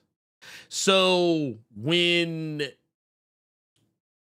not to say this was like the exact reasoning, but the moment that Splinter killed Shredder, Splinter went down a dark path. He started becoming more like his old self before he had his sons, before he was even with Tang Shin. He started becoming a more diabolical person. Matter of fact, him leading the Foot Clan led to a lot of beef with him and the Turtles. And honestly, at this, I know that we were joking about this earlier, but this cover is actually not. Sometimes comic covers, they lie to you. They put something really cold on the cover and have you thinking, "Oh, bruh, we want you to know just off this cover alone, right? Wolverine and Hulk are fighting in this comic, right?" They not though. They not fighting. And they finna have some coffee, and then it's finna be more Wolverine shenanigans. Right? No. This cover was real. Yeah. Because I want y'all to understand something. As cold as this cover looks, that's exactly how Splinter was moving. That is exactly how he was moving at that time. He moved like a mob boss. As a matter of fact, he was even making some questionable choices that led to some really fucked up shit happening. But at the end of the day, the reason why all this is going on, why Splinter is back, and just FYI, in case anyone was wondering, yes, Shredder is around. He is yet to appear in this book. But if you want to know what's up with Shredder, he has his own book that I think issue 6 just came out very recently. Yeah, I think issue 6 of his just came out, and I think Casey Jones joint finished. Maybe I think so. I could be wrong. But I think they're finished. But Shredder is still going. Is. I think you might be right, because this was the last issue I saw come out was issue 6. But yeah, Casey's got his own adventures. Shredder's got his own adventures. But ultimately, at this like precise moment, the main focus is that Splinter has come back from beyond the grave because he has witnessed the downfall of his children. Because basically what happened when Splinter went on to that good hereafter, what basically came out of that was that Splinter discovered that basically, what's the best way to describe this? So Tang Shin, basically, who has been dead the whole time, she has been in what is effectively like this kind of afterlife overseer type of deal where like they basically have this garden that like it's like a secret garden that like kind of is like the nexus of all life, and she basically watches over it, makes sure that no fuck shit is going on, and Splinter has been there with her ever since he died again, but not in rat form, in human form. But one day they end up seeing that something very terrible is going to happen to each of their 4 sons. And instead of stand idly by, Splinter's like, nah, I'm gonna go handle this. So this is why he's running around as Ujigami. This is why he's running around trying to clap every single villain that the Turtles have been going up against, because and I don't want to give too much of this part away, because I feel like there's like, I don't think the Splinter shit is a spoiler at all. It really isn't. It's like, honestly, especially if you've read any of the previous Turtle shit, you will probably, like I did, you would have clocked that Ujigami was Splinter before he ever even said anything about being Splinter. It was like, to me, Ujigami, and I think this is why I kind of initially thought I had a problem with this book. I feel like I got Arkham Knighted. Like, because you know how they do that. Was oh, hey, we got a new character. This new character. You've never seen this character before. You've never seen this character before. Oh no, you haven't seen this one. What we're doing. It's going to change the game. They didn't actually say this, but that's kind of how I felt like this character was introduced. And then that character says something that kind of is like, huh, interesting. You knew that Splinter was back. We have a new character on the scene that's, even though he's doing it in a more brutal fashion, is helping the Turtles and says that he knows the Turtles. Right. And when fighting the Turtles, knows their moves before they even do the moves. Right. No, but it ain't Splinter. This is a new character, Ujigami. Yeah. Don't.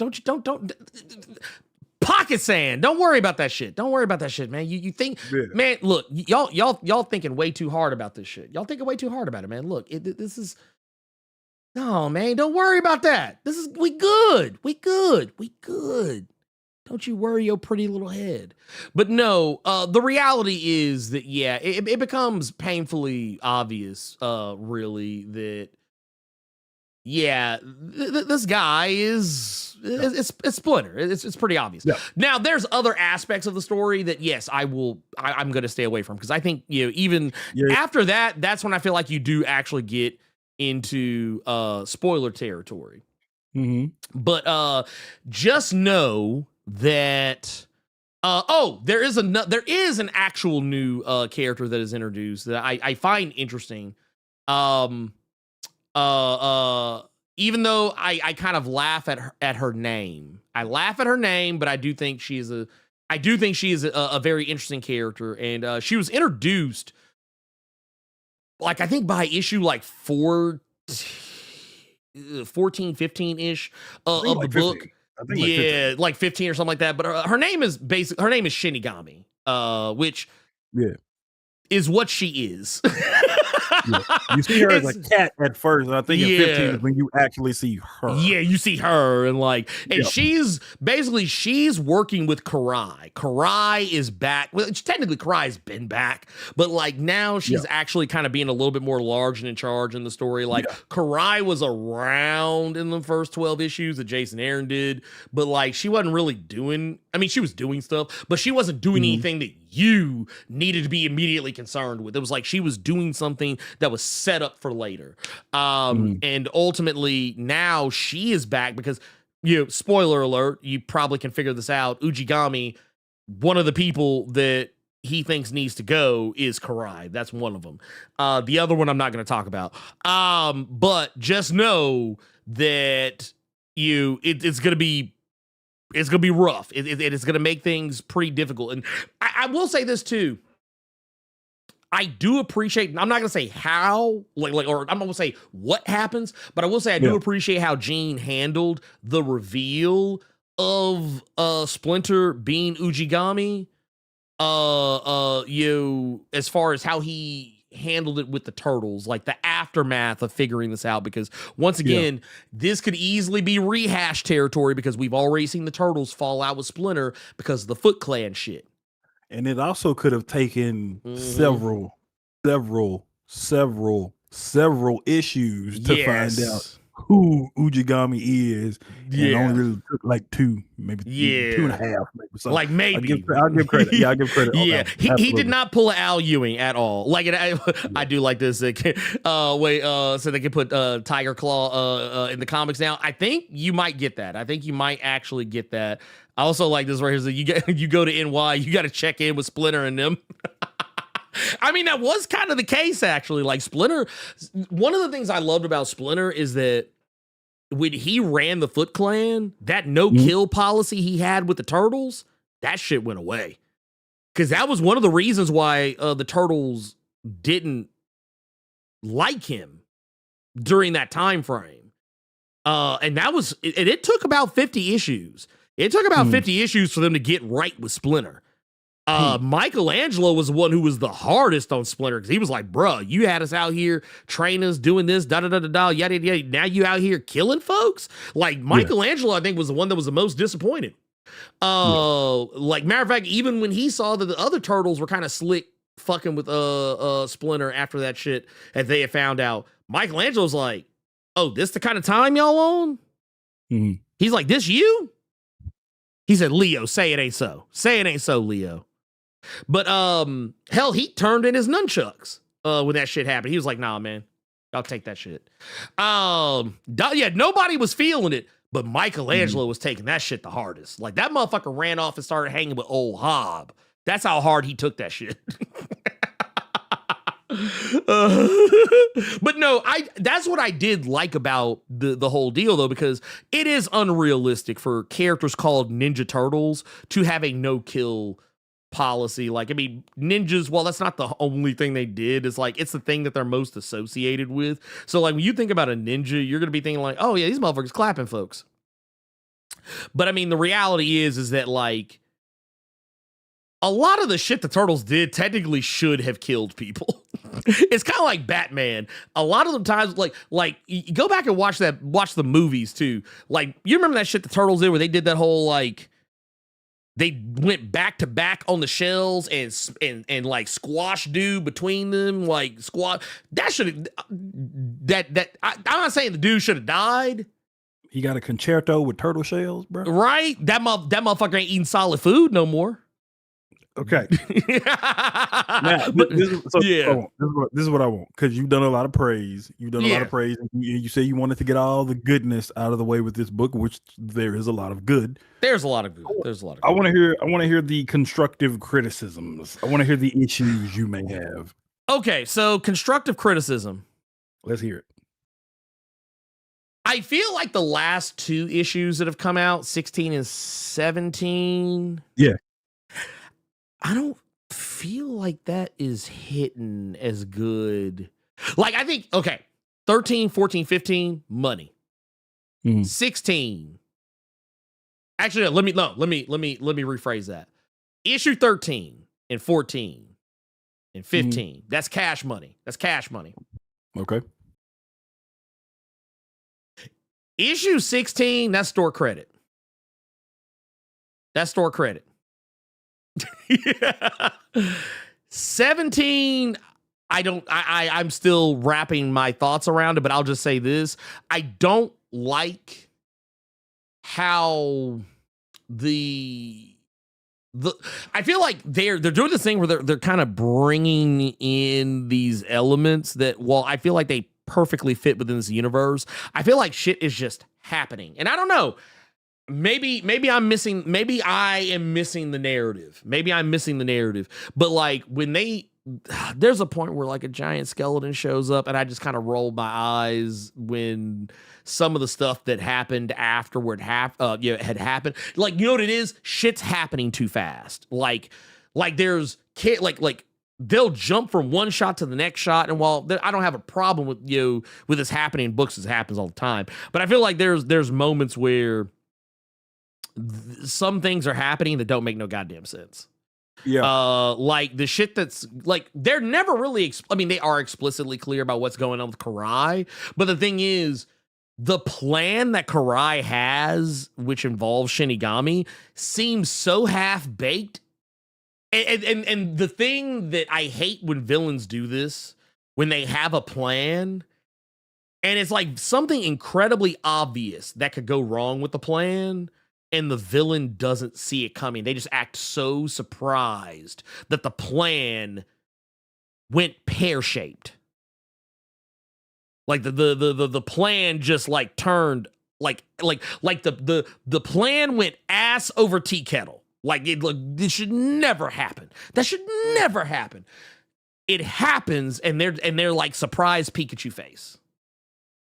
They're like, and that happens, I think, in issue.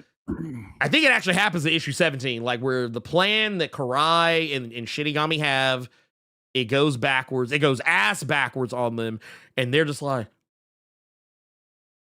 I had no idea. That's crazy. Like, I don't know. It just that part was kind of silly to me. The thing with some of the alluded deaths that Splinter Saw comes up in, I think, issue 16. Yeah, 15, 16. Yeah, like there's 15 is mentioned. 16, they do actually show you what he saw that like has him so freaked out. And I remember looking at one of them, I was like, huh, they actually didn't show what happened to one of the characters. I mean, they show a thing, but they don't really tell you what it is. And then it literally happened that issue. But like, I was fine with that part. Like, I thought that part was a nice little touch, but it was like, once that happened, I was like, okay, now what are you going to do with it? What are you going to do with it? And I feel like this first trade, because that's exactly what it is. This is the first trade, more or less, I feel like the first trade, like, it started strong. It was strong in the middle, but like as it got to the end, I kind of started to not enjoy it quite as much. Like that one thing, it wasn't like enough to make me be like, man, fuck this book. But like, it was enough to make me go, okay. I don't know. That's just how I. No, I'm tripping off the chat right now. Mirror Surfer says, when new writers, regardless of their skill, jump on a new book, they sometimes feel like the new store managers coming to your store and changing shit just to change. No. That okay. Real talk. Yeah, that is kind of what I feel like is happening. And you know what? I'm okay with it if it works. Because man, I'm gonna tell you right now, dude. I was that guy. I used to fucking hate when I get a new fucking store manager at GameStop, and they'd be like, well, the way that y'all used to do things, even though it works perfectly, we're just gonna do something different. And 99.999% of the time, that shit was always whack. It was always just ego that was why they wanted to do that shit. But every once in a while, that's wanting to put their stamp on the store so they feel like they accomplished something. Right. It's like, I'm gonna change the furniture. I don't like the furniture in this place. I want to change the furniture. Yeah, it's that type of shit, and I'm here for it. I'm here for it. Okay, look, I'm okay with you replacing the furniture if the furniture look good. I'm okay with you repainting the wall of the house, the walls of the house, if you pick the right paint. I'm okay with you remodeling the kitchen so long as we get some lit shit in the kitchen. But I'm gonna tell y'all right now, like matter of fact, if you want to change out the toilets in the bathroom, I'm okay as long. Look, if you gonna change the toilets out, the first question is, are we getting the bidet? Are we getting the bidet or are we not getting the bidet? But the thing is, I feel like the changes that have been made with this thus far, I think mostly are fine. I think they're mostly good. I actually, you know what, I tell you what I do like. I want to go back to what I do like. I do like that Tang Shen is more of a character in this because Tang Shen is rarely ever a character because she's dead. Yeah. And like, I feel like in the original 150 run, they did kind of find some places to kind of make her more of a character. There's instances where both Splinter and Donatello, and I think maybe Leonardo at one point, kind of got to see Tang Shen and get to like communicate with her. That's their mom for all you people that are having a hard time keeping up. That's their mom. Yeah, Tang Shen is their mother. And it's good to see her get to be a character, but like there are other parts of it where I'm kind of like, and you know what? I'll tell you this much too. I had the same problem with Jason Aaron's run a little bit too. I just never really talked about it. There were characters that like, okay, you know what it is? I'm gonna tell you what they did. This is like this right here that we have right here. This is a very good example. I'm gonna give you another good example. They Metroided us. And what I mean by that is, how many of y'all ever played a Metroid game? Actually, I'd even use God of War, old God of War, as an example. Okay. All that shit you had by the end of the game, by the end of the last game, and then you get to the next game, and they let you have that shit for like 5 seconds, but they snatch that shit right the fuck up off you. Be like, nah. You don't get to have that big badass sword. You don't get to have that. You don't get to have the upgrades from the previous games. Like, no. We gonna depower you, and then we're gonna make you get all that shit back. And you know that can work sometimes. But what I mean in this particular instance, in regards to, they didn't take any power away from the Turtles. They just removed characters. Like case in point, when Jason Aaron took over, it was like, well, Jennica was always around once she became a turtle. Like she was like the fifth turtle. She was always there hanging out. Casey was for the most part always around. Alopex always around. There were lots of other characters that like were pretty straight with the Turtles. But then you get to Jason Aaron's run, it's like, nope, no Jennica over here. Just the four. Like she's not even like in the building. She's not even like in the neighborhood. Like we don't really even see hide nor hair of her. Granted, she did have her own book with Night Watcher, but it was like, as far as like Jason was concerned, Jennica did not exist. Like she may as well not have existed. And then when we get to this one, it's like, it's kind of more of the same where it's like, it's like, man, I feel like we had a really nice setup in the 150 joint where I felt like, man, I was like, you know what? I know for a lot of people, it's always been 4 turtles. I know, I get it. Yeah, that's fine. But I do feel like there should have been space made for Jennica because she became a pretty integral part of the team. Now, to take it a step further, the other thing that I was kind of iffy on. This is actually just kind of more of a. This is actually, I guess maybe this might be more nitpicky. Because I had the same complaint, in the past, with other stuff. Man, I really, really, really, really, really, really, really hope that at some point, motherfuckers stop fucking with Donatello. I'm really kind of tired of people fucking with Donatello. There was a thing that happened. There was a thing that happened in this run, and I think Carter knows what I'm talking about. Yeah. I forget which issue. I think it's either it's most recent issue. It was 17. It was okay. I couldn't remember if it was 16 or 17. So yeah, basically they do this thing where like Karai is the turtles are trying to talk to Karai and be like, hey, we're trying to warn you, there's some crazy shit going on. Yeah. And they do this whole thing where You don't want to spoil it. no, I don't want to I don't. Okay. I'm not gonna spoil it, but I'm just gonna say they do this thing where they revisit some shit that happened. Way, that was 16. That was 16. Yeah, that was, I thought you that were was talking 16. about what happened to. That was 16. No, not that. Not that. No, this is. I'm talking about the interaction with Karai. Yep. That was 16. While I get what they were going for, because I mean, once you keep reading, it becomes more obvious that it's not exactly what it looked like. But like, I ain't gonna hold you. I was about ready to cuss Gene out, because he had Rocksteady and Bebop pull up on see, and you know what? I didn't think that would make you mad or annoyed. Well, it was at first. Okay, it was at first. I thought they did that for people like you that have each and every hardcover on their goddamn shelf to be like, hey, this was still a thing. I thought that's what. No. Like the shit that they said, like okay. So basically, what was going on is that in issue 16, when Bebop and Rocksteady pull up because Karai calls them into the room. This issue right here, basically, Rocksteady and Bebop start talking shit. Yeah, because that's what they do. And they started making jokes about how they fucked off Donnie way back. And and I think it's Leonardo at the time that's like narrating the shit.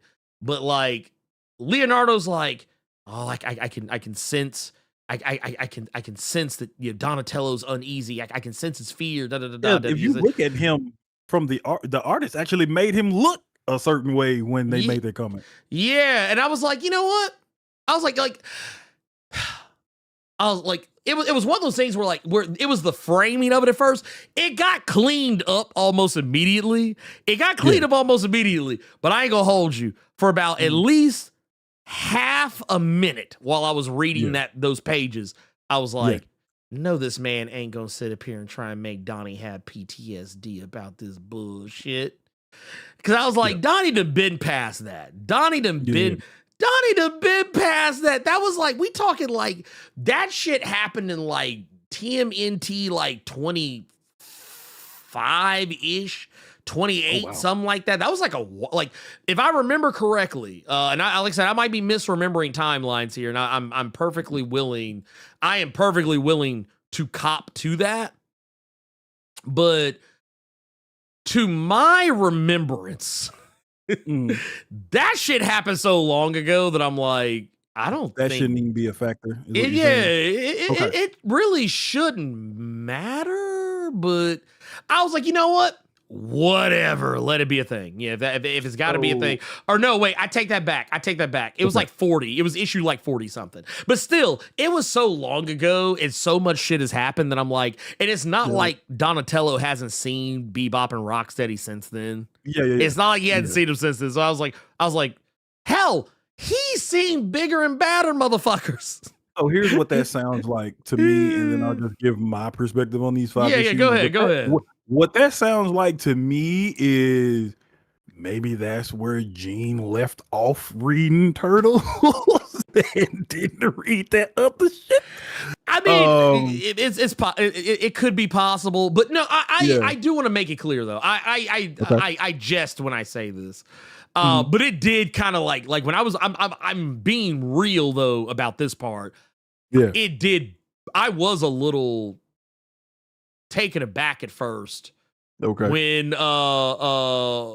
when they were kind of making it seem like, oh yeah, man, he might slick be concerned. Okay. Yeah, he might slick be concerned. As someone who enjoyed the Jason Aaron stuff, yes, more so because of the fantastic job that Juan Ferreira did on art. That book is in the sense how I feel about like Ultimate Wolverine with Alessandro Capuccio's art, where the art is really that gets top billing, even though you do have Jason Aaron on that book, so he can carry it just as well. Yeah. Reading these 5 issues, so it took me a minute to even get to this point, because when I found out that Gene was taking over this book, I knew I wasn't gonna read this book anymore. More so because the only experience that I have with this writer is the Terrifics. Oh yeah, I forgot. You know what? Yeah, I forgot about that. Yeah, because he took over the Terrifics after Jeff Lemire left. Yeah. Yes. So with that being the only introduction and that's the only credit he had to his name for me. Oh my god. What? It all makes sense now. You just like, I knew he wrote that run of Terrifics, but remember when we talked about the Terrifics, I said there was one thing about the Terrifics I didn't like. And it was that they rehashed a plot line. Okay. Like, not that they did it like shot for shot, word for word, but there was like a setup that they had that was during Lemire's run that kind of got redone when Gene took over. It was like when they had like the Terribles. And then they had like the Bizarro World. Yeah. Yeah, then they did the same thing with the Bizarro World versions of the Terrifics or whatever the fuck it was. Which is exactly what Christos Gage did with his run of Superior Spider-Man, when all you did was nuke Volume 1 in the goddamn microwave that Dan Slott did. But we're talking about Turtles. We're talking about Turtles, yes. But I feel the same way about this. I feel like there are... I was worried that they were going to I was worried Gene was going to rehash something that had already happened. Got you. So, which he does technically kind of do. But, that being said, I was not really in a rush to read this, just because I did not like what I read from this writer when it came to the Terrifics. I thought it was, as my middle school basketball coach, Coach Perry, used to say, I thought his writing on the Terrifics was boiled booty, and I thought when it came to the Turtles, it was going to be more of the same. And reading these, so it was a 1-2 punch. It's a writer that I'm not particularly a fan of, and Juan Ferreira is going on art. So I really was not trying to read this book. But after giving these 5 issues a chance, there is some fun to be had here. I will say I am still not annoyed, because you go where you have business. So I completely understand why Juan is off the book. But we went from an artist that was taking several chances and making the book a sight to behold from an artistic standpoint, while Jason Aaron did it from a writing standpoint. Now, with the 5 issues that we've had, it just more so looks like somebody who, if you read the Batman and Turtle stuff, is trying to do their best, and I don't mean this as disrespect, their best like Tom Waltz, Kevin Eastman impression. He's trying to draw like it was the OG shit, as opposed to how Juan did it. One thing I was wanting to ask you was, because I could not remember this because I didn't reread the first 12. I went right into 13 because I remembered everything for the most part. Did they ever actually explain why the Turtles broke up in the first place? Because I don't think they did. Not explicitly. Okay, so basically, Michelangelo left. Technically they do, but they don't. I didn't feel like they spent a lot of time on it. Like, it was kind of one of those things. Like, I think that's what it was. By the time that it was revealed, like fully, kind of what was going on, at least a little bit that they did, I felt like it was kind of like okay, I guess, whatever. I don't remember that they actually delved into why they even split up to begin with, and then when you get to 13, like, that's not referenced at all. Karai is more of a focus, when she was more so in the back in those 12 issues with Jason Aaron. and I feel like we're going more into your tried and true turtle stuff as opposed to here's an issue with each individual turtle and what they got going on. Now all of them are together and we still kind of have that same energy. It's not on the level, and this is just how I feel about it. It's not on the level that Jason Aaron was writing it, like at all. I think we're going more into the Jason Aaron and Juan Ferreira stuff was more of an indie comic, experimental. Now that Gene has taken over, we're gonna go back to the turtle stuff that people know and love, pretty much. Yeah. It does kind of feel like the old 150 stuff a little bit. You know what it feels like to me? Here's a good example. And I hope you all understand what I mean when I say this.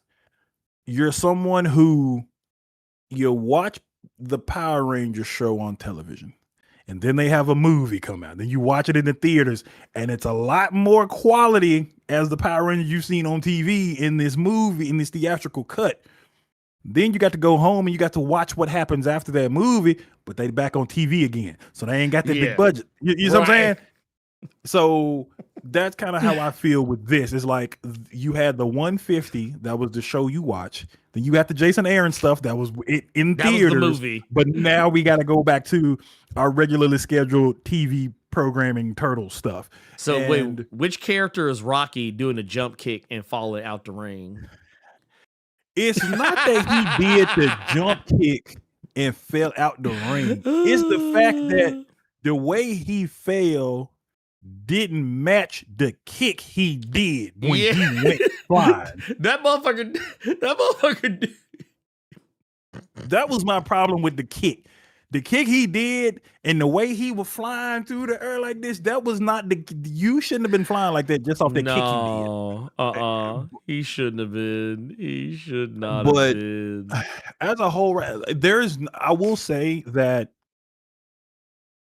I have a better opinion of Gene from the Turtles than I do the Terrifics. I think he did much better here than he did on the Terrifics, because if DC had came out with a Terrifics collection that was just the Jeff Lemire stuff, I'd be all over it. But what we have right now with these 5 issues, I think he's done fine. He's done fine. There is no, I don't really have a big negative. My only thing was I could not remember for the life of me if they explain why the Turtles split. We have the Ujigami stuff, which is, I mean, if that's a story you want to tell with Splinter doing this for certain reasons with the interactions with their mom, that's fine. You brought up a point of like, we rarely get to see the mom like that. And I don't even think the Turtles' I don't think their parents were ever, I don't think the mom was ever referenced like that, because there are some interactions in the issues with Michelangelo and their mom. And I didn't think they knew her like that. Well, no, they knew her. Like, yeah, they knew her, but like she was was killed before they were. Like, so like they kind of got to know her a little bit vaguely, but not like super duper ultra well. Like, they know her enough that if they see her, they know her. Got you. So I didn't mind that part as much because I haven't seen their mom a lot. So if this is going to be my introduction into them interacting a lot more with her, that'll be something different to see. But I will say that these 5 issues did enough to. These 5 issues did enough to where I want to see where the story goes for like another arc. His stuff on the Terrifics, I didn't even want to finish reading. So with this, I really want to see where this story goes. If this is the art we got, I'm not gonna constantly be stuck on the fact that I think Juan Ferreira did it better. If this is what we got right now, then I'm one of those who I just gotta accept that. So I don't have a problem. I don't have a problem with that. I'm not gonna keep poking that. I gotta deal with it. Keep reading this story if the story is keeping me interested, which it is. So I'm really interested in seeing where this next arc is going to go with how everything is kind of laid out right now. Yeah. No, I'm same boat. Same boat. I'm enjoying it. Like, yeah, I have my criticism, but I mean, like, I enjoy the Yeah. book. I think it's been fun thus far. Like, I mean, it was an easy. Like when I went back through it last night, I was like it was easy, like quick, like boom, boom, boom, boom, boom. Like, it wasn't like I was like, it wasn't a chore. I didn't feel like I was like, oh god.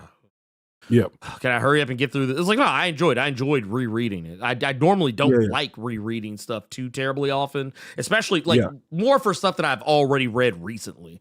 I like revisiting stuff that I haven't read in a while, but like, yeah, I normally don't like going back and like reading something I literally read like a month or 2 or 3 or 4 months ago.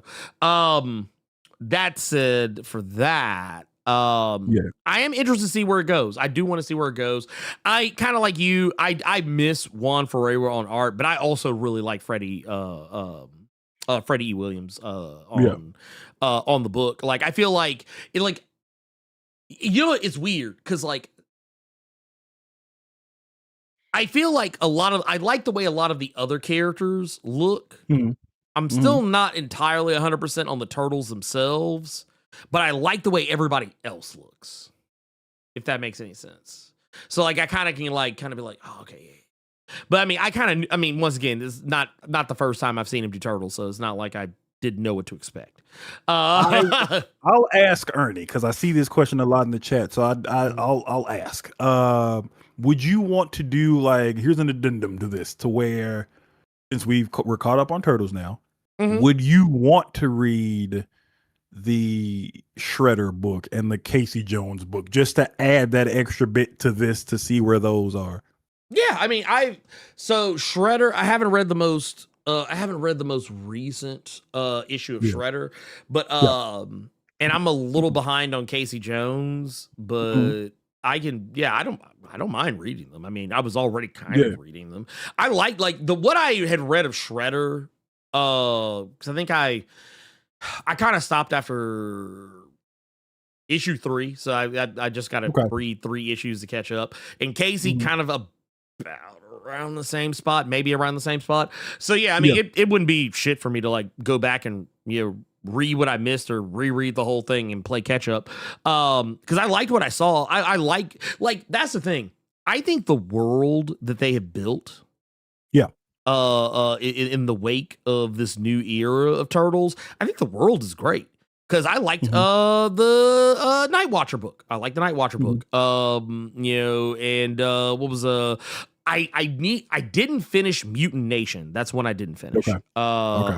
Which I forget what was the last issue of that came out. I can't remember. It was like 9, 10, something like that. Somewhere in that neighborhood. But the point is, I think the world, like the greater narrative of Ninja Turtles, is in a really good place. Because I feel like that is one thing I can't say about the original 150. And what I mean by that is, like, the original 150 had lots of tie-ins and like lots of like spin-off books. Those little mini micro series. I remember those. I'm gonna keep it a whole. Yeah, it was y'all thought this shit was funny when I said the other day, but I'm gonna keep it a whole omnibus with you. I didn't like all those. Okay. Matter of fact, when they would show up in these hardcover, that's how I knew they existed. I didn't know that companies did these little micro series and put them in there. Yeah, when I was reading the hardcovers, whenever it would get to one of them, I would get sad. So like the Ghostbusters ones, like the ones where they were like teamed up with the Ghostbusters, those were cool. But there were some of them other ones I was like, I'm good. Okay, so we are just 17 issues in, but I do want to ask, because we went 12 without them. We just got like a conversation here or like a shot there. In these 5 issues, we got a shot, an alternate reality here or a flashback there. Do you think that we will see the other characters interact with the turtles in this book, or do you think pretty much for the most part, what Jason Aaron did in his 12, he kept it core 4. What we've had with these 5 issues here, core 4. Do you think we might see an Alapex again? Do you think we might see a Jenica again? Or do you think this is going to be an instance where maybe the writers feel more comfortable just keeping it with the Turtles, because I know how I could write the Turtles, not a Jenica or an interaction with Alapex and Raph or anything like that? Do you think maybe the writer is going to try to keep it just core 4 because that's what they feel comfortable with, other than opening it up to, or not even that's the core 4? You got April in there in a couple issues and Casey, but you think they're going to keep it more Turtles because I ain't trying to do all that with these other people? You know what I mean? Honestly, in terms of Venus de Milo, in terms of her, I think with Venus, they'll probably let Venus just sit. Alopex, I can see coming back because they kind of hint at her in one of these issues. There's an issue where there's like some there's an issue where the Turtles are like hallucinating. And Raphael, one of the things that he hallucinates, he's laying with her. He's in there chilling. He's in there chilling with Alopex. So I kind of felt like maybe we might get a hint at maybe something going on there, which is very nasty, by the way. You laying there with your lady and then your brother's face explodes out of your lady face to snap you out of it. That was kind of nasty. That's diabolical. That's diabolical.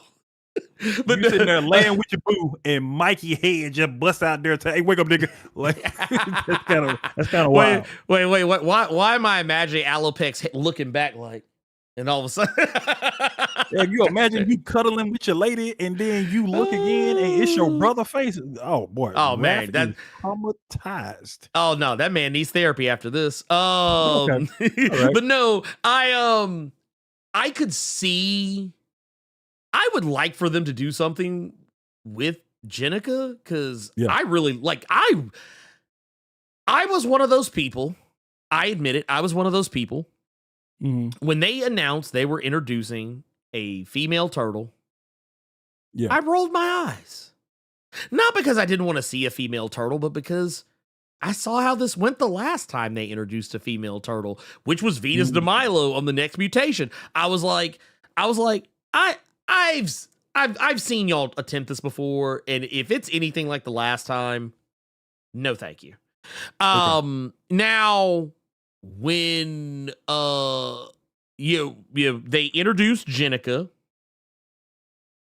and Jenica was good. And the thing that I liked about Jenica, and the reason why Jenica worked, I would forgive anyone if you don't know who I'm talking about, because I have encountered lots of people who, whenever I bring up Jenica in regards to the Ninja Turtles, people always look at me like I just grew 2 heads out of the side of my neck. If you are not familiar with the character of Jenica, she was introduced kind of roughly around the time that Splinter took over the Foot Clan.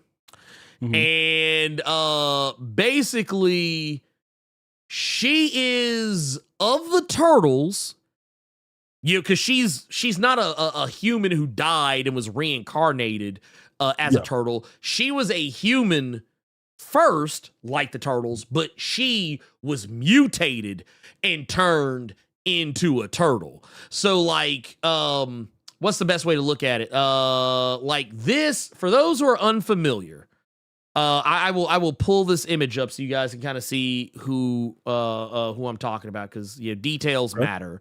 But this right here, this is Jenica. She is a turtle. She wears a yellow bandana and and she basically uses the weapons that she used when she was a human. She has like the claws, and she has like a chain, and she has like she has a sickle and chain, and she has a sword. Like, she carries multiple weapons. She probably, unlike any of the other turtles, is a little bit more diverse in her weaponry than any of them could ever hope to be. But the thing was, before Jenica became the Jenica that we know, because for those that are wondering, this was Jenica the first time we saw her. This was Jenica the first time we saw her when she was a person. And that glow up is nuts. Man, right? Right? That glow up is wild. But no, we would meet her. This was actually her. Go back. You got to go back. Look at that NPC right there, dog. That you don't think that's going to be a leading character, bro. That is some NPC action right there. Well, to be fair, she was Splinter's assassin. That's who she was. She was basically kind of meant to hang back. This was her. Like when she first pulled up on the scene, she was just kind of back there, had the weird little claws, looking like she goddamn get Lady Deathstrike out of here, dog. Get out of here, bro.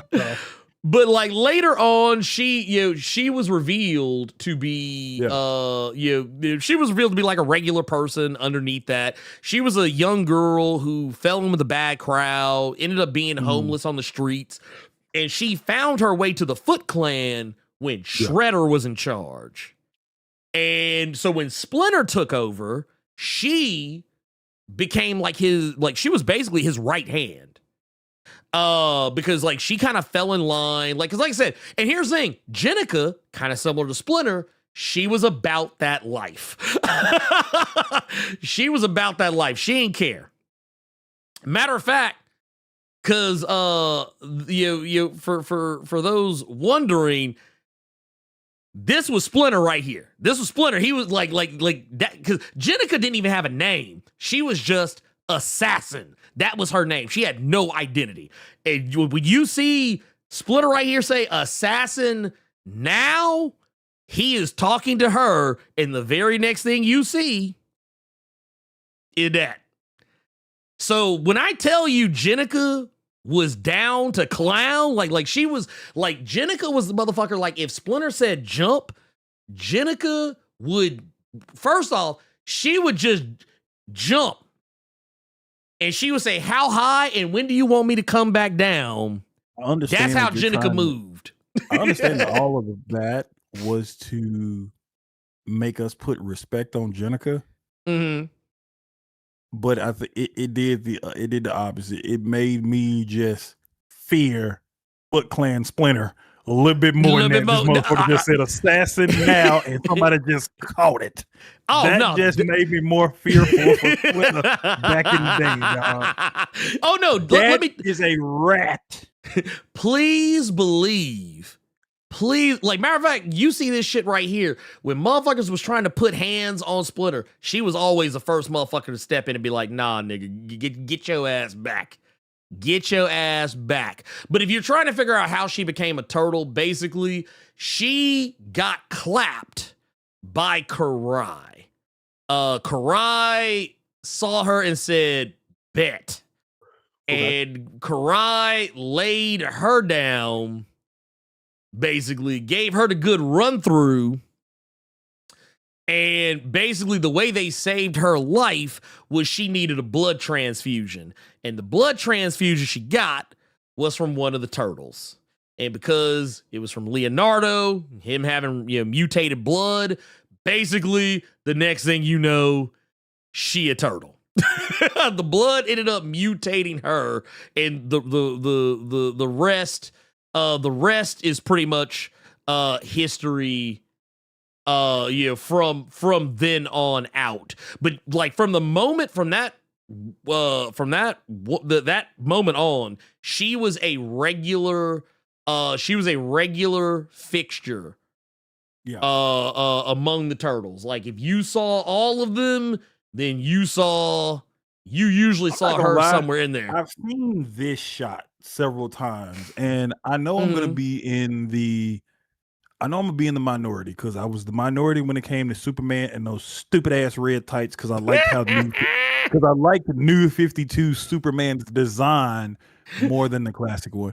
But I got to tell you, turtles with the black pants on, I think it's kind of cool. Oh yeah, I wouldn't mind seeing this again. Yeah, where they just dress to lay hands. I know y'all probably can let everything breathe more with no goddamn tights on, no jogging pants, no sweats. But I'm just saying, the black sweats with the turtles looked cool. That's all I'm saying. Oh no, I like honestly, I wish they would go back. I wish they would go back to this because this made them look like actual fucking ninjas. Like when you saw this shit, you knew like, oh no, these motherfuckers serious. Cause like, look at this shit here, and I'll show you like how it looked like in practice. Like like I said, the motherfuckers, they were just walking around. I was like, dude, this gangster as fuck right here. This gangster as fuck. Like it made them look serious. It made them look serious. Like I was ready. I was ready for these turtles. And yes, I do agree. Yes, she was kind of like the older, Jenica was the older sister, basically. Okay. Even though technically she wasn't related, she was technically like the turtles were actually older than her by virtue of reincarnation and having lived like so long ago before now. But when they got reincarnated, they were effectively the same age as they were when they died.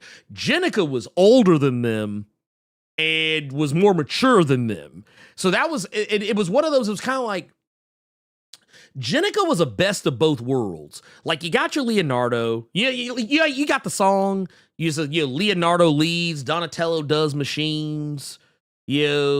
Raphael is cool but rude. Michelangelo's a party dude. Jenica was actually a happy mixture of Leonardo and Raphael. Like, because she was way more mature than the other turtles like Leonardo, but she was also way quicker to lay hands on somebody, just like Raphael. It was like, she was, like, honestly, that's why I was kind of surprised people didn't resonate with her, like, quite. Like, honestly, this picture is kind of perfect. Leonardo right there, Raphael right there, and Jenica right in the middle, because she was literally kind of like an amalgam of both characters, but like not in a disrespectful way, in like a really cool way. I love how this started as, who else does Ernie want to see like come back, and it just turned into a Jenica tangent. Is she really the only one out of all the? I know you say Alex may come back and other people like that, but is Jenica the one where you think that? And I'm not trying to put words in your mouth. The longer she's not present, is the longer the book is kind of nasty. I know she had her own thing, but you think it's more so she need to have been back. She needs to have been back. I'm sorry. I think that honestly, I think the status quo of it just being 4 turtles, I think we've lived long enough with this shit that it's okay for there to be 5 turtles. And actually, I want to go to something. I think I still have it here. Right here. Vale just said it right here. I feel they had room for 2 more lady turtles. Then you have 2 teams that back each other up. Maybe a frog lady or something. Jenica's cool. Venus is cool. I mean, they could have had a spin. And that's the thing I was going to say. Because that was the issue that I think some people didn't realize was up with Venus, is that she is a frog. She's not a turtle. She was turned into one. Sounds like, that comment, and you all can in the chat, and you all listening, y'all can leave comments as well. But it sounds like that almost makes the book like you want to have a Avengers, new Avengers kind of deal, where you have the adjectiveless TMNT, and then you got the new TMNT with this squad. That's what that comment sounds like. Yeah. No, 100%. And you know what? I honestly would be perfectly okay with that. But yes, for those that don't know, before she became, matter of fact, you can kind of see it here. I'm going to pull this up. This picture actually perfectly encapsulates who she used to be. So like in this universe, unlike, like forget about the next mutation. The Venus de Milo, and really they just call her Venus. I don't think they really actually call her Venus de Milo in the comic, but you know what we're talking about. The Venus in this series started out as a human. When old Hobbs set off the mutagen bomb that turned everybody into mutants, she was one of the punk frogs. Like Genghis and so on and so forth. She was with them. And then she got kidnapped by this ugly motherfucker right here. And she got experimented on. And basically, dude turned her into like a Frankenstein's monster. He basically he put a shell, like actually he took Donatello's cracked shell and put it on her. That's why when you like see her in like some of the older stuff, like this image right here, that's why she had the hole in her shell, because it was originally Donatello's. And it's why she had more of a connection to Donatello than she did any of the other turtles. But then over time, she ended up like going through like kind of a spiritual journey and learning ninjutsu and learning like ninja magic and shit. And she ended up becoming an actual turtle. That's why like you don't see like the scars, because like she didn't have a bandana mask. That was just something else that was stitched onto her face. When she actually like started learning all that shit, you can see she ain't got the scars no more. Like she actually became she got turned into an actual turtle. But yeah, that's one of those. Your mileage is gonna vary with that. You know, that's whatever. But I do agree. I do think that there was room. I do think that they should have done more with these turtles, and I do feel like it is a disservice to the franchise to pretend as though Venus and Jenica are not around. And I would even go as far as say, if you wonder, like honestly, I wouldn't be pissy if there was a squad where it was just Alopex, Jenica, Venus, April. I'd be perfectly fine with that, because April got hands now. We've already seen that. April been out here in these streets. We saw, technically she was already doing it in the 150 jaunt, but we saw it more in the Jason Aaron run where she put on the Casey Jones mask and was out there beating folks with that goddamn cricket bat and that hockey stick. But yeah, like I would not have minded. Look, matter of fact, that's kind of what made me a little pissy when Karai had her own series, when she had the Tales of the Foot Clan shit. They did the whole thing where Karai had her own squad.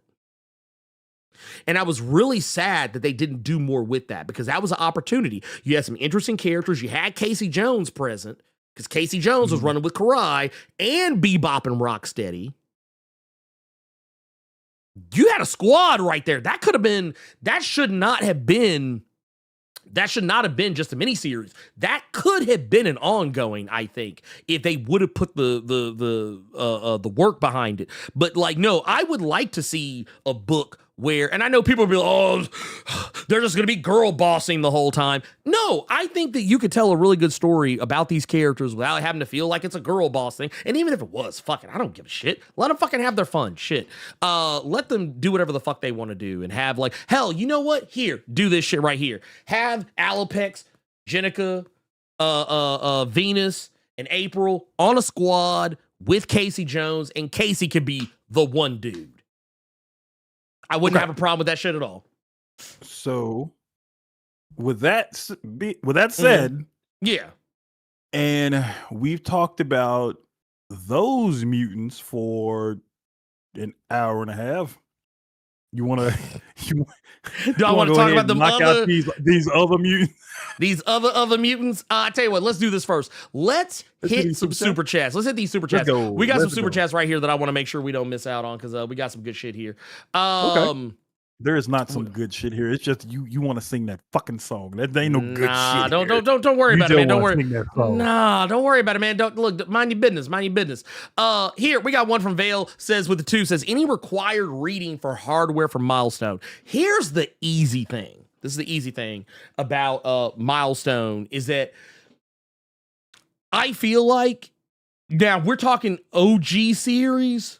I'm gonna say read those first like 5. Actually, I would actually read those first like 15, 20 issues. Honestly, you could read the whole series, but like if you read those first 20 issues, you get a really clear idea of who Hardware is. If you don't know by then, matter of fact, dude, it is so funny that you brought this up. Here, tell you what, I wanna. Do I have this right in front of me? Do you have a shelf that's strictly just manga? Is that Blade of the Immortal? Yep. Blade of the Immortal. And you can't see it because the treadmill's in the way. But I have Hellsing and Ghost in the Shell. I have the complete sets for Hellsing and Ghost in the Shell back there as well. But no, I did just recently. Did I put them over? I can't remember where I put these. I have so much shit and I don't know where to put all of it. But why do you have a random Reservoir Dogs poster back there? Dude, I have had that shit for so long. Y'all have no idea. But no, I have had that shit for 5 ever. Oh, here they are. Oh, wow. I had those back in my Suncoast days. Jesus. Yeah, for those who don't know, I used to work at Suncoast. So I actually got some keys the other day. This right here, remember we were talking about Death Wish? The motherfucker that this is Death Wish's first appearance right here. You gotta stop saying certain phrases, or folks really gonna think you out here like that. Your house gonna get raided. Oh, sorry, my bad. I said keys. But key issues. Key issues. Key issues. Jesus Christ. No, don't wait. No, sir. No, sir. No hablo. No hablo español. But no, I also got this one here. This is the first appearance of Technique. Okay. Also, I always love these titles too. Like, don't sweat the Technique. Which, by the way, for those who don't know, Technique, this was basically the blueprint for Ironheart. Gotcha. They didn't use the storyline, but the original storyline for Technique, if you go back and read Riri Williams' origin and go find what the original plans were for Technique, it's almost the same story. Okay. Also got I don't think I showed did I show these? I don't think I showed these. Also ended up getting Zombie #1. I have 0 around here somewhere. I don't know why it's not like with the rest of these, but and I also got Cobalt, the Batman of Milestone. Oh, and I got Shadow Cabinet #0. Shadow Cabinet #0. I got #1 over there somewhere. And while this isn't Milestone, I did find it funny because there was a dude on eBay who had like a buy. It was like a buy 4. Oh wait, here it is. Found it. Duh. He had like a buy 4 get 1 free. So I ended up getting one of those. I think I got the Shadow Cabinet book. I got the Silver Surfer Ghostlight #1. Okay. Got Bloodshot #1, like the OG Valiant joint. And I got Grant Morrison's The Guardian #1. Because they had that in the stack, so I got those and got a free Milestone book out of it. This is how I'm gonna frame it at least. But yeah, this was it right here. This is a Zombie. This is Zombie #0. This is the actual first appearance of Zombie. So yeah, all of those, got them all. But yes, yeah, just read the first 20 of Hardware's. Well, that was an 8 of. And actually, what I would tell you. Oh, God, it's heavy. Oh, Lord, it's heavy. Right here, bam. Milestone Compendium #1. Get all the good shit. Just get it all in one spot. Because, matter of fact, this is going to give you... Matter of fact, this book opens with Hardware #1. And let's see, what does it take you to? 2, 3, 4, 5, 6, 7, 8, 9, 10, 11, 12. This actually takes you to Hardware #12. And they are the first 12 things you will read. Because they did it in not just publication order, but in story. I think it's mostly in story order. So yeah, I would highly recommend, Hardware #1 through 12, Blood Sinking 1 through 12, Icon 1 through 10, Static 1 through 8, Shadow Cabinet 0, Zombie 0 through 11. So yeah, this right here, this is it. Yeah, that's it right there. And then our next one said, Pastor Ern, let me get that sermon up out you for the one time. Man, Flominum, thank you for that. 1999. Super chat. Thank you. We needed that. Now let's take a collection. We also got we got another one here. This is from Vale. Says, I was kicking around the idea in chat of them bringing back Venus and Jenica to train the new generation of turtles. What do you culture guys think? I wouldn't be against that either. I feel like, so, okay. They did something vaguely similar during the Mutant Town arc where the turtles were like, kind of training people up, getting them, getting their weight up on combat techniques and stuff. But that was kind of one of those things. It was less a plot point and more of a thing that was just kind of going on while other shit was happening. I would actually like to see Jenica do that because technically she kind of already has the capacity to do so because she was also kind of among that group of people who was helping with that training. I would like to see Jenica and I would just like to see Jenica and Venus just do something. Do something with these characters. Why are we just letting these characters languish? Why? Who is it? Who is that for? Because I'm gonna tell you right now, the motherfuckers that were bitching and whining about Jenica and Venus being in the books, guess what they weren't doing? They were not reading them. So I don't think we should be paying attention. I don't think that in terms of like the publisher, I don't think the publisher should be paying attention to what people are saying on the internet. And I mean that both positively and negatively because too often do people listen to the negative shit and then try. Ooh, they're talking shit about us online. They're saying that. They're saying that we should do this with the story. We should do that with the story. And then other times people are saying positive shit about the story. Ooh, y'all should do this with the story. No, don't listen to any of that shit. Don't listen to any of that shit. Just do whatever the fuck it is you're going to do.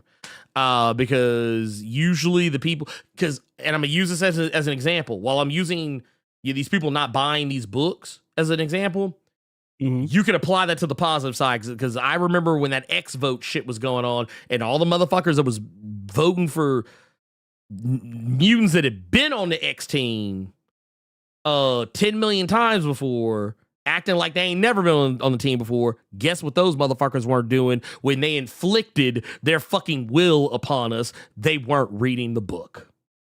So the motherfuckers thought they were voting for some motherfuckers to be in the MCU. Lord, get me out of here. What's the next super chat? We got Shadow Sonic Silver with another one. 1999. Dun, dun, dun, dun, dun, dun, dun, super chat. It says, did you hear that Hunter x Hunter is coming back? I did not hear that. I did not know that was happening at all. I honestly thought that Hunter x Hunter was no more. I had like when that shit went on hiatus and I was like, oh yeah, no, we ain't never getting into that shit. And I do want to ask Carter about something. Speaking of things that are on hiatus, for 20 more chapters. By the way, y'all need to play Age of Mythology Retold. It's on PC, PS5, and Xbox. Best RTS you've never played. Greek, Norse, Egyptians, Japanese, Chinese, Aztec. Oh, it's got everything. So basically, on a scale of 1 to Civ Rev. What are we talking about? On a scale of 1 to Civ Rev.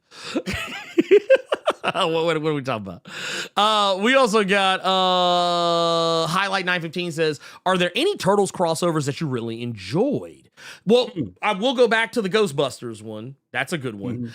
I like the Ninja Turtles Power Rangers ones that they've done. My only issue with them is that I think people took away the wrong thing from some of those.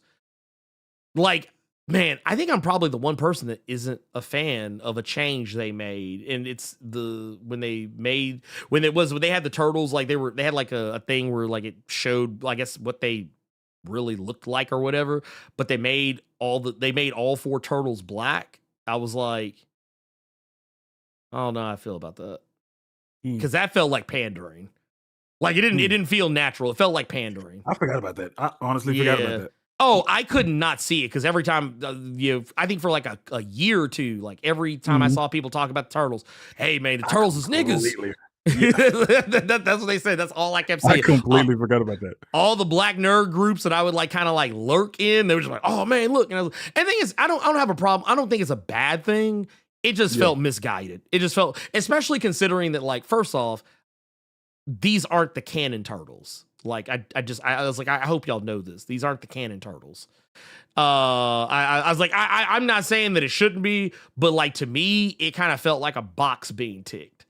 And y'all know me. I generally am not the person to be like, this is pandering, but that time it felt like pandering. It felt like pandering. Which, I mean, if you're gonna pander, fucking pander.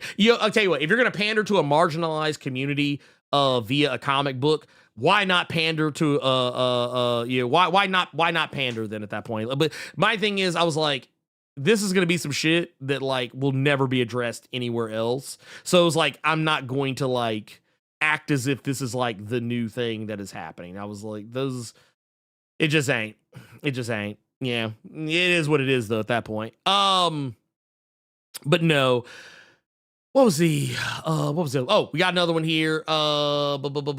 Boom. We got one here from Dalton Leopard with the faux 99 says, drop that Kevin Nash. Look at the adjective sound bit. We're talking about the adjective and the adjectiveless Spider-Man. I need to get that. I'm gonna have to get that. That's actually pretty cool. Kevin Nash is a goddamn fool. I feel like Kevin Nash speed runs me liking him and disliking him. No, I see what you did there. You saying speed run because you know he can't run because quad would explode. I see what you did there. I mean, let's talk about these X-Men, bro. Yes, let's talk Kevin about Nash ain't running nowhere. Jesus nah, Christ. that motherfucker. Look, if he think about running somewhere, that motherfucker his leg just gonna blow up. So for those who are wondering what the fuck we're talking about, there was a thing that was announced. This popped up on Bleeding Cool. This is a new another X-Men event. Yes, Kevin Nash, he was Super Shredder in TMNT 2. Secret of the Ooze, he was Super Shredder. Yeah, Marvel has announced a new X-Men event, and I'm gonna be honest with you guys when I say this, I couldn't care. Actually, no, wait. I want to say that correctly. No, I just don't give a fuck. I'm not going to say I couldn't care less. I'm not going to say I could care less. I just don't give a fuck. And I'm going to tell you why. Yes, you do. You're the X-Men guy. Man, look, I have a video coming out about that here real soon. But no. So basically, this is what's happening here. This is the next thing. It says, under the tagline, evolution is contagious, Marvel Comics has announced an announcement. I hate that. The announcement for the announcement. Evolution is contagious. Old Hob is finna drop another bomb, and it's gonna be in the Marvel universe. This is so dumb, by the way. I just want to point this out. This is dumb. Because honestly, you know what? I tell you what. You know what? Because X-Men and Turtles were doing something kind of similar around the same time. When like when X-Men was doing like the Krakoa shit, Turtles was doing Mutant Town. Yeah. You know, motherfuckers getting Terrigen bombs dropped on them. Then Turtles was like, bet, we dropping a mutagen bomb. You know, it is what it is. But basically, this is going to be a new event. Jed MacKay, who can do no wrong whatsoever, ever in life, I promise you. And Federico Vicentini, they're going to be on this book this September. And basically, this is what we have to look forward to. So they said, so that's DNX for the X-Men, Armageddon for Avengers, Death Spiral for Spider-Man and Venom, and Queen in Black for Venom and Thor. Any more can Jeff the Land Shark have an event now? This is hilarious, by the way. So basically what's going on here says, it is likely that this is the event that will be seen in the upcoming Armageddon X-Men. It says free comic book day crossed out. Comics giveaway day, because I think they changed the name of it for this year. The comics giveaway day 2026. And basically this is the preview page. We're basically seeing Cyclops, doing his thing, walking up, and all of a sudden everybody's kind of falling in line with him. Magic and Juggernaut, Psylocke, Temper, Kid Omega, and they do not look happy at all. And you know what? Cyclops has been slick activated. He has been activated, man. That him finding out they got a school in everybody's mind, that fucked his whole day up. That fucked his whole day up. Was this right here? Mike Manhattan said, X gonna give it to you whether you want it or not. I mean, I swear to God, I really wish they wouldn't. I'm right here. I'm with Mirror Surfer. I do not consent to this. I do not agree. I do not give blanket consent. I reserve the right to retract my consent at any given time. I did not ask for this. Can we please, like you know what? You know what this shit is, Carter? Do you know what this shit is? I feel like every time they announce one of these new ugly ass X books, these X crossovers. Do you remember when old boy GW Bush's brother, remember when he was trying to run for president? And that motherfucker had the campaign moment that was like, that kind of became the meme for all future failed presidential campaign moments. What are you talking about? I feel like Tom Brevoort, every time he comes out with shit, he's like, hey, we got another X book coming out. And it's just like, please clap. I've never seen this before in my life, but that was so sad. Right? That was so That sad. was the saddest shit I've ever seen. But no. Yeah, it's like, you know what I think this is? You know what I think this is? Since you said that, since you brought up Mr. Summers. Yeah. And because we didn't really talk about X-Men United and how they're trying to make it look like he is just the ultimate hater and blowing up this house.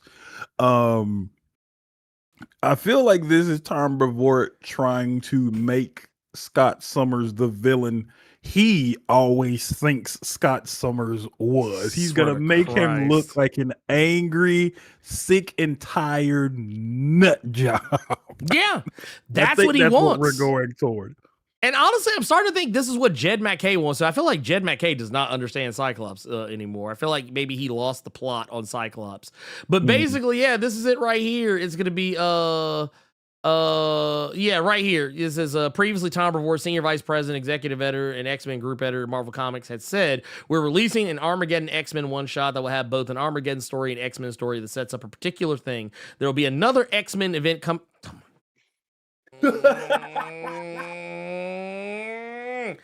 I'm so sick of this dude. Oh my God. Dude, why am I just sitting here? I'm just like, bro, why this man got me out here? Got me out here swinging. I'm so fucking tired of this shit.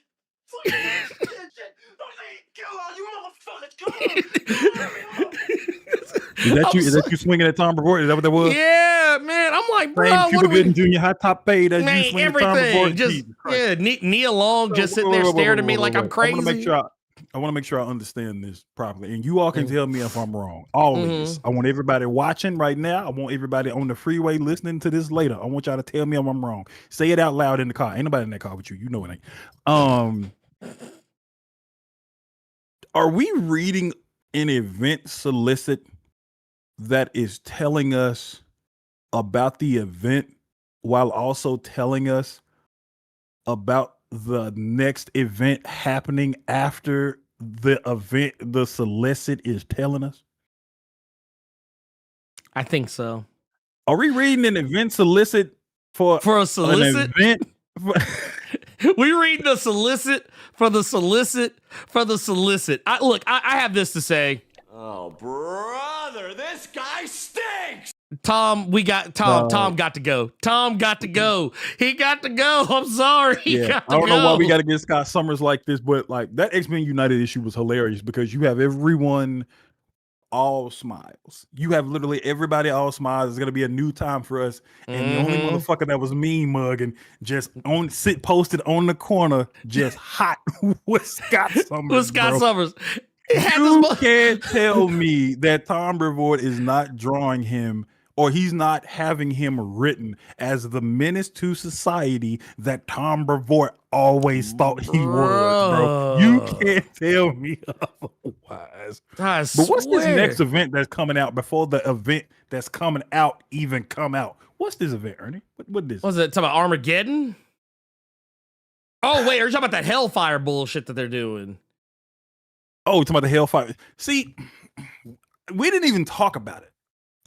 It was on the agenda, but it was such a nothing burger. But like, yeah, for a group of individuals that were not fans of the Krakoan era, why are we still referencing the Hellfire Gala, which was a big part of the Krakoan era? right. Like here, I'm pulling this shit up now, but like, yeah, this shit right here. Yeah, the Hellfire murder.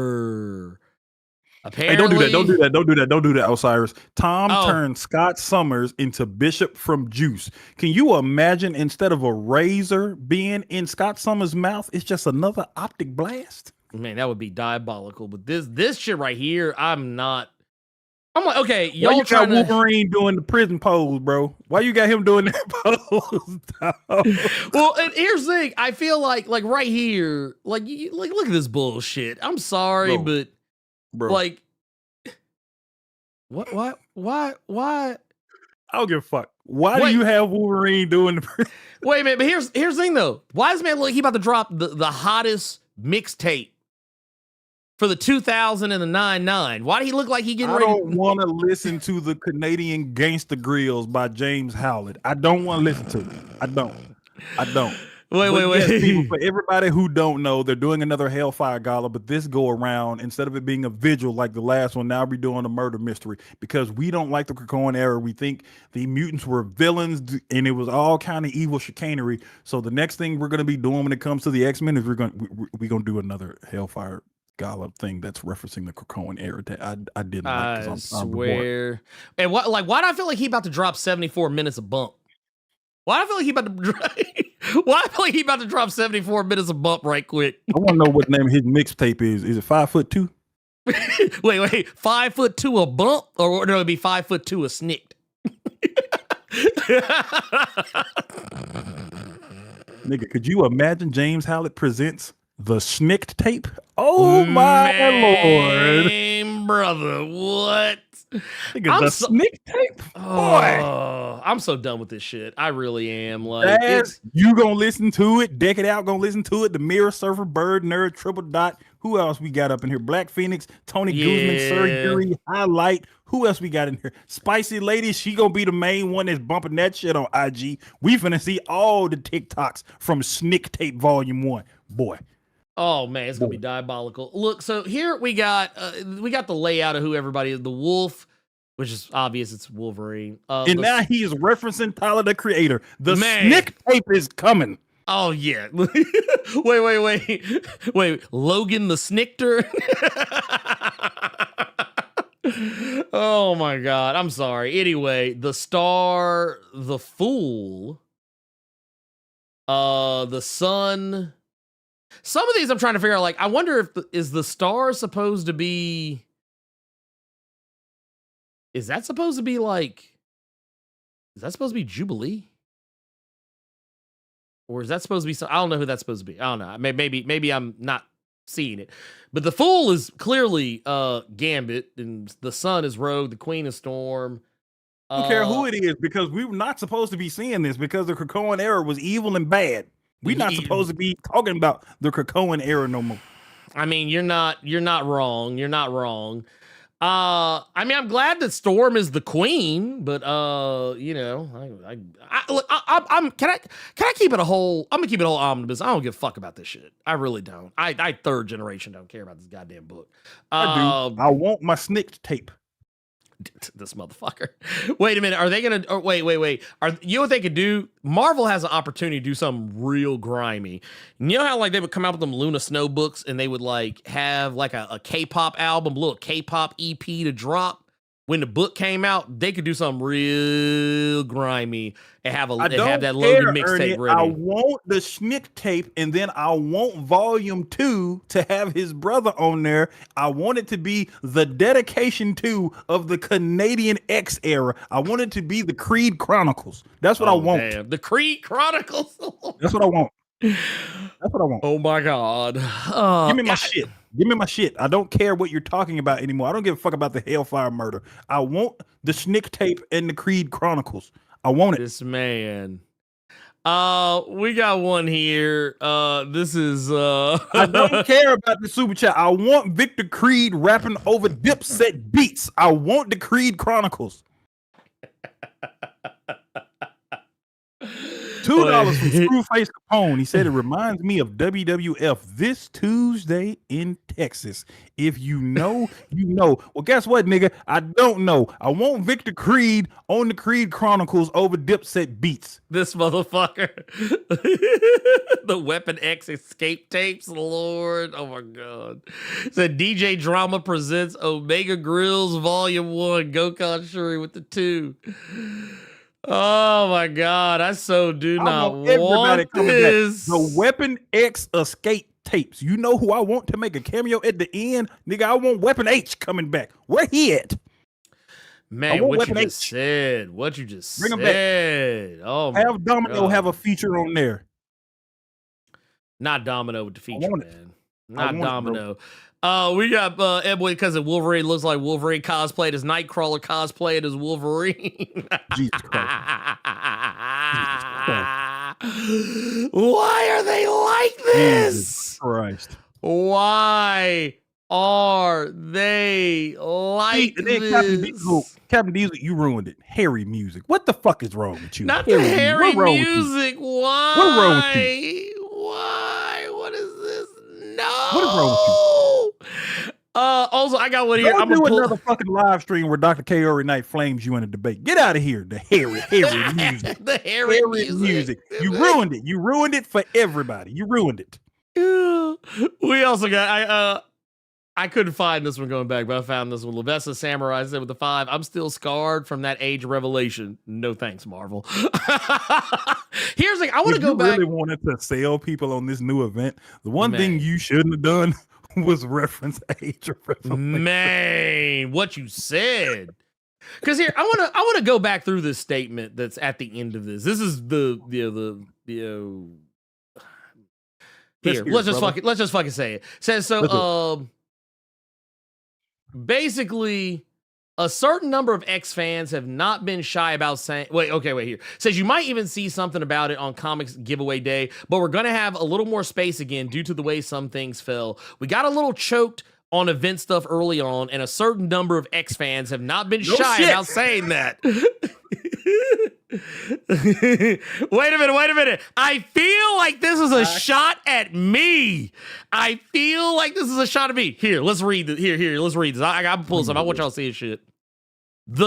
You keep putting your events in the middle of my books crowd has been louder than usual because it's happened a little more often than we might have otherwise intended. So we'll probably go a somewhat longer period of time between the end of the age revelation and the next thing. It probably won't seem like that long to people because there are 12 months in a year, but it's not going to happen in March, but it is coming. We know what it is. It's got a name and everything. We haven't told anybody the name. That Armageddon one-shot is actually not really called Armageddon X-Men. It's called Armageddon something else. We just haven't released what that something else is yet.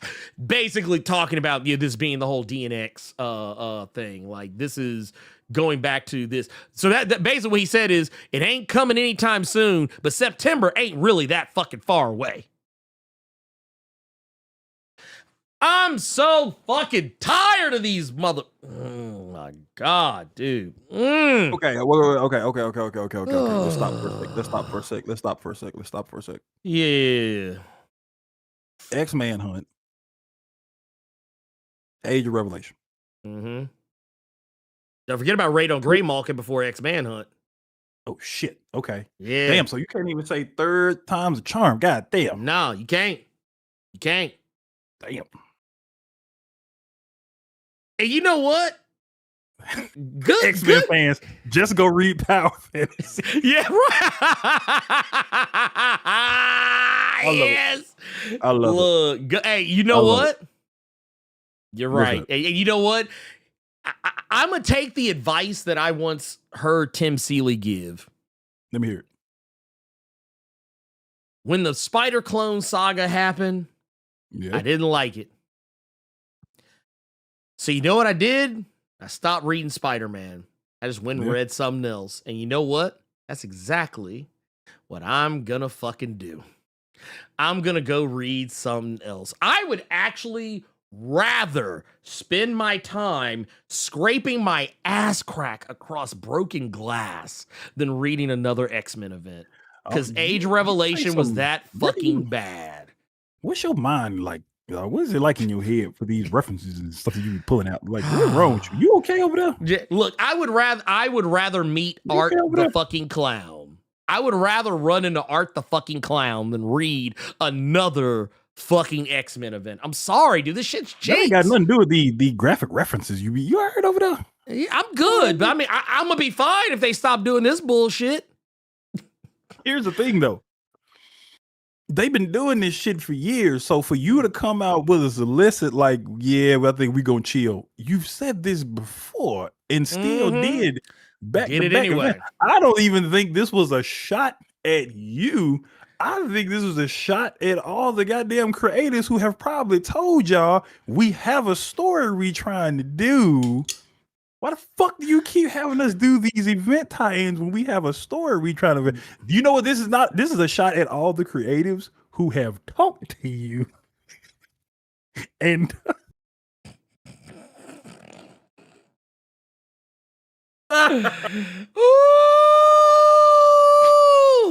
because I'm gonna tell you right now, goddamn creative. Y'all are wired for sound and y'all don't know it. Big Brother is watching you motherfuckers emailing Blerd Without Fear saying, "Hey, we right there with you, big dog." Big Brother watching you. One of them niggas from a season of Mr. Robot got their eye on you. Tom before they ain't playing with you motherfuckers around here, dog.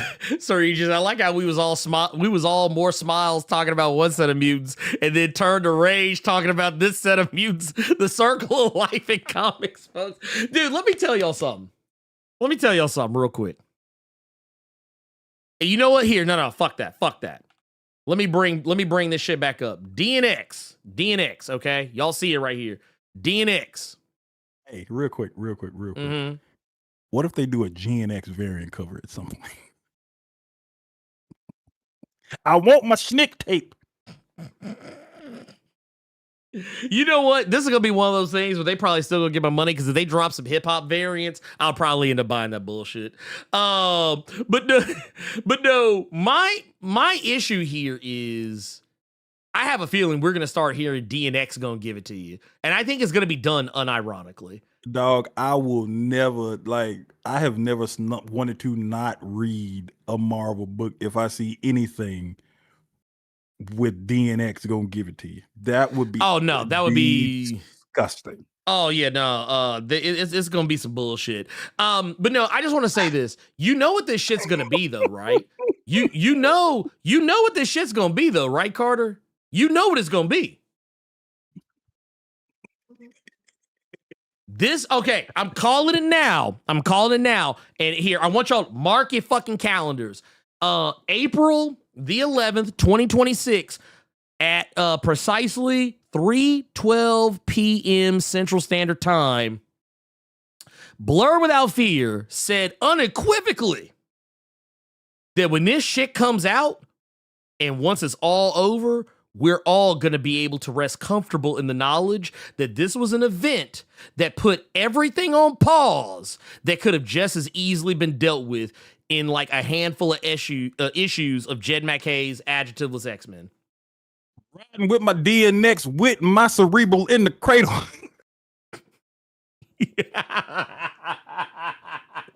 Man, we wait. When Gambit dropping that Thieves Guild? When Gambit dropping that Thieves Guild mixtape? Hey, dog. I'm just saying, because I'm telling y'all right now. Age of Revelation could have and should have just been a storyline for Jed MacKay's X-Men. They did not need to put all the other books on pause like that. They could have told this story and kept it. Like, you could, if you wanted to, like, I tell you what, if you just wanted to drag X-Men and Uncanny X-Men and Exceptional X-Men into it, fine, whatever.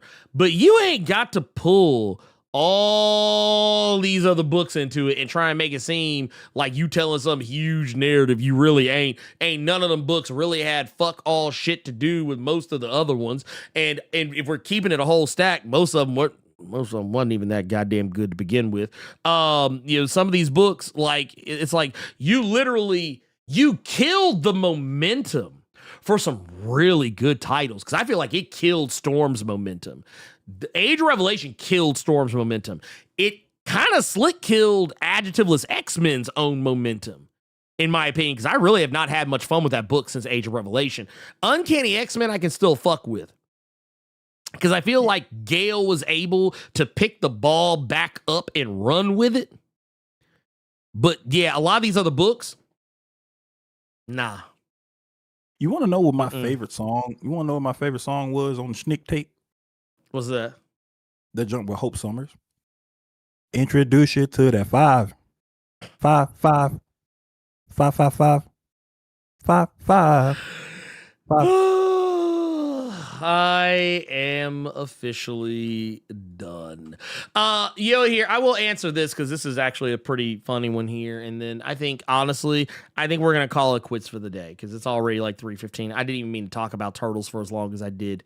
But I did like this question here. John Stewart says, Blerd Without Fear and Carter presents, do you think it's a good practice to platform a comics creator with problematic views and act like you didn't know once you get called on it?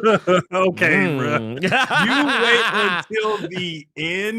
So here's my thing. Here's what I'll say. Go ahead, shoot. Not even to give this comics creator any leeway, any rope. And there were let Ernie have it. I'll put it like this. I'll put it like this. Do I think Rob knew ahead of time? I don't think Rob knew ahead of time, but I think when he did start reading that book, I'm pretty sure he figured it out. Like I would hope so. But here's one thing I want to say about that. That I think is interesting. I heard that Rob did a live stream after I dropped the video to play Damage Control, and I think something was really. He said he didn't know. He said he didn't know. I doubt that, but also I love the fact that this motherfucker is going to be doing a video about some nasty nigga books here real soon. That's going to be fun to see happen. I'll show you after the show because I can't show it on here. It's some it's some diabolical kung fu treachery. But no.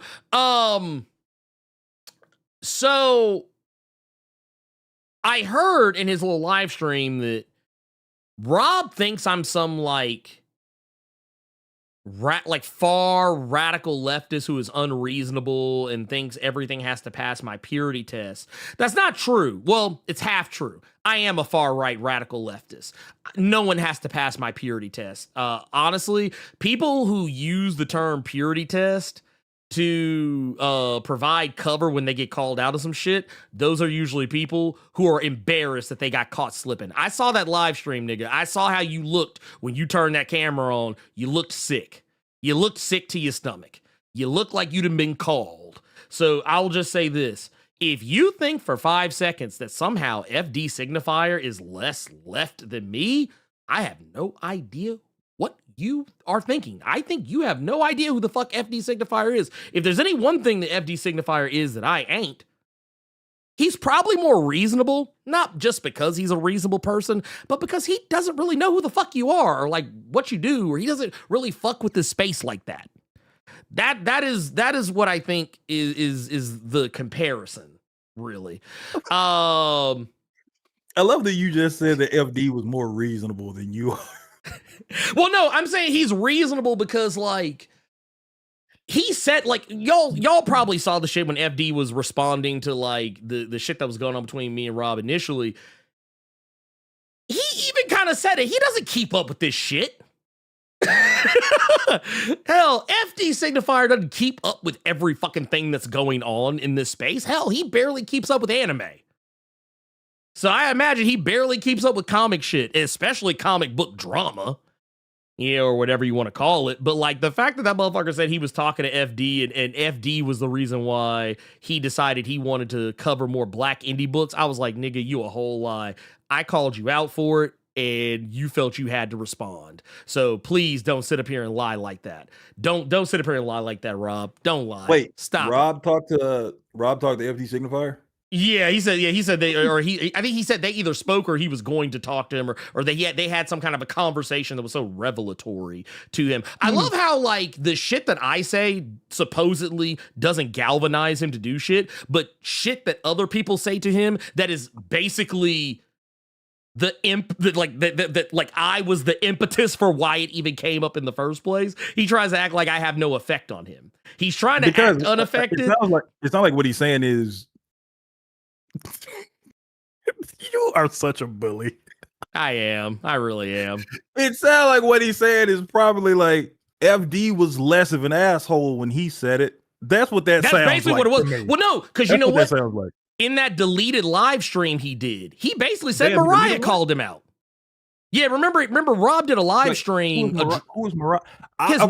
His wife. Oh, I didn't know that. Yeah, the black wife he has that somehow makes him more black than me because I have a white wife. Which honestly, if you really want to break it down, if we're really talking about like in the grand scheme of things, Rob being half black and having a black wife, I feel like that kind of washes out when it comes to me being like that white woman washes you out, white devil. But I don't let my wife do slave play with me. We don't do that bullshit. That's disgusting. I don't know what you're on right now. Some interracial couple went viral yesterday or the day before because they were doing like some weird like race play type shit. It was really weird. I'm good. This whole thing, I'm good on. Well, no, it's funny just because like his own wife was basically like, well, you do have a responsibility. If you are the biggest comic book YouTuber, you kind of do have a response. She basically hit him with the great power, great responsibility speech because he was basically trying to make it seem like, oh, I'm not supposed to be the voice of black politics. I'm not supposed to be the one that's speaking on things, da-da-da-da-da. And basically, he even admitted that. She was like, yeah, you kind of do, actually. Oh, so now he wants to listen. His wife said something to him. Now he want to listen. He want to listen to the nigga that actually put him on game. Also, by the way, I was way nicer the first time I spoke to him about it. So that's the other problem. I spoke to you nicely at first as a friend, trying to be a friend. That didn't get through to you. I called you out, put you on blast, aired you out in public. Then you got mad. Now you really don't want to listen. But someone came to you and they basically held your hand with a napkin between, and now you want to fucking listen. That's funny. That's diabolical. That is some diabolical shit right there. Hey, look. But here's the thing though. Wait, let me bring it back. Spicy know what I'm talking about. Did it not sound like him? Did it not sound like him? Have I not clocked his tea? Have I not clocked his tea on this shit? And also, I'm gonna be the first one to say it. Tell me when I'm telling lies. So, I want y'all to know. Hey, like I said, this is how you know I pay attention to a motherfucker. This is how you know I pay attention to a motherfucker.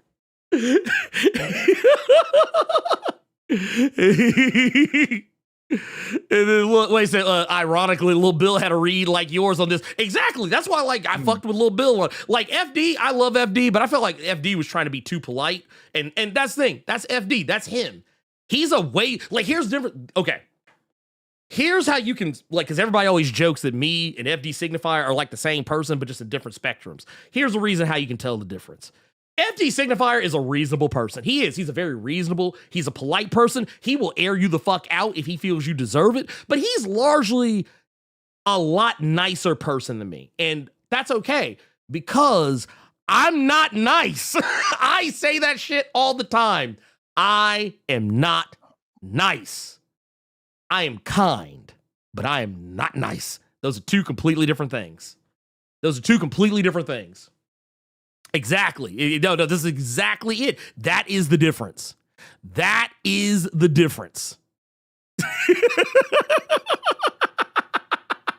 And But no, that's it. Yeah, that and the hair. FD, he got hair. I ain't got the hair. Like I can't rock what FD got. I can't do that, unfortunately. I would look like the Predator if, like when the Predator take the mask off. I would look like the Predator trying to have braids. Wait a minute. Wait. Son.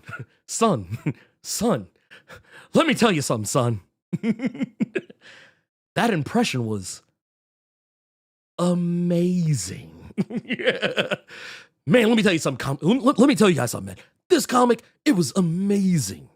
I don't know if FD wants to talk to me because I always feel like FD, I don't know. I always get the impression FD don't like my ass because, like, he kind of said something when he was talking about the situation that kind of let me know. I don't know. It was like stuff that people can say on the slick to let you know that they don't really fuck with you like that, which is fine. I don't care. It's fine. I still like FD. I don't care. I think FD is one of the smartest people out there talking on shit. Yeah, that like FD, Conscious Lee, Feminista Jones. I know, like, if I am in agreement with them on something, I can rest comfortable in the knowledge that I am on the right side of something. So there's that.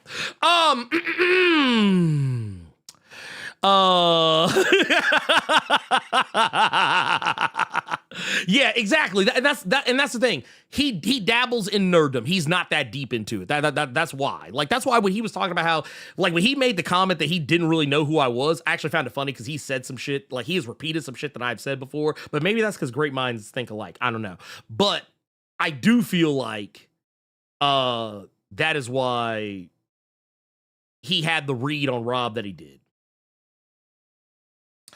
But that said, Vale said community about Rob. Get him in sight, sir. I mean, look, I'm like this though. That video, while I did shoot shots at Rob, it was actually more for Tyler. That video was more for Tyler and was more of a public service announcement because I saw people losing their minds, being real fucking like excited for that attack. Being nasty now.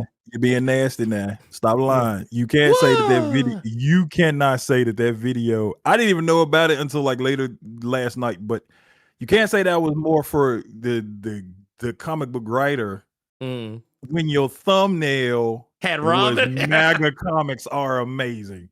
I mean, to be fair, yes, that part I do agree with. But I feel like I talked way more about Tyler in that video than I did Rob. So, yeah. but Rob, yeah, no, I do not need drama of my own. I will say I am tired, but no, this whole thing with these two degenerates, with Ernie and Rob, and I mean this with all the respect in the world. It ain't got nothing to do with me, and I do not care. I do not care. Let Ernie do what he doing. That's why I'm just sitting here chilling. I do not care. Well, I mean, I'm okay. I'll say this, and then we'll get up out of here because okay. I'm ready. I'm ready to rock.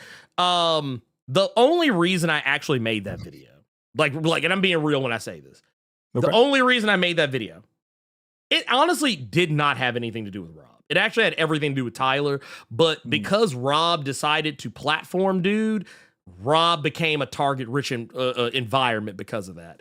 But no, that video was probably going to happen regardless of Rob.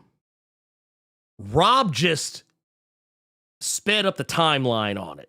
Because I was like, because basically, long story short, people have confided in me who have had interactions with Tyler, and they told me how he moves. And once I got more information about how he moves and the people he's done dirty who I'm cool with, I was like, okay, I got to air this motherfucker out.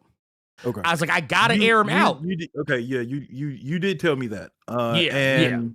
Spicy Lady, I had no clue Tyler was like that behind the scenes. Yeah, that's the one that I will say. Out of all this little mess, the one constant I have seen is that there were a lot of people who just kind of, they knew the book but not the person behind it, and then when they found out about the person behind it, they just got sad. Yeah, that was most everyone that I saw who responded. Yeah. There was So mostly people who were sad. And the thing is, honestly, I didn't want to break anyone's illusion, but the problem was I saw what is, and I'll say it because it's true. Rob is the biggest comic book YouTuber. That's not glaze, that's not hate, that's not venom, that's just a fact. But the reality was the biggest comic book YouTuber decided to use his platform to platform a maggot. And proudly, because this is the thing, Rob didn't just make one video. He made 2 videos about that fucking book. And I'm almost positive he was planning on making more. I think that's another reason why he's sad, because I think he actually had 2 more. I think he had 1 or 2 more videos in the pipe. I think he actually did, because I was actually shocked he did more than 1 on it. I was like, I feel like you could talk about that book in 1 video and be done. And that's Birdner just kind of said it right here. Imagine if we just all kept buying Sandman. I'm just saying. I mean, yeah, I was glad. Well, yeah, because he said that because I pointed out. He said he wasn't going to do any Rippaverse comics. I was like, okay. All right. He says that until Rippa offers him some money.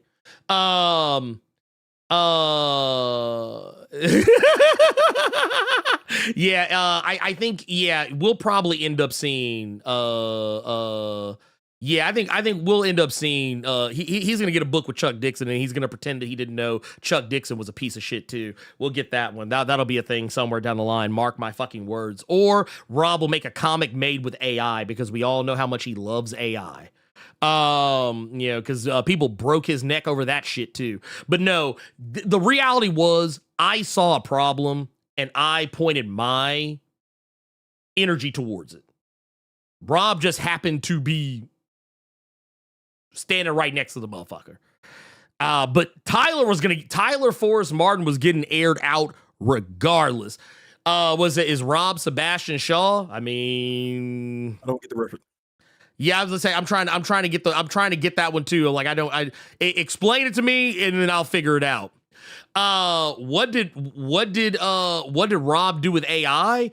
Nothing exactly yet, but like I don't expect a lot of people to remember this, but you can actually look this up. It's on Twitter. He didn't delete the shit. Rob was glazing up some AI images of the X-Men that were that he saw, and basically was like, oh my god, these, and it was so on brand for him too, is the crazy part.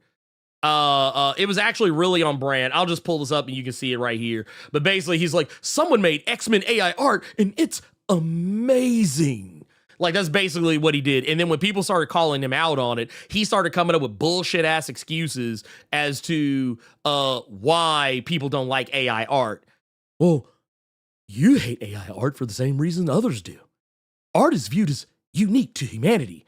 But if human art can be duplicated and improved by AI, well, humanity's no longer unique.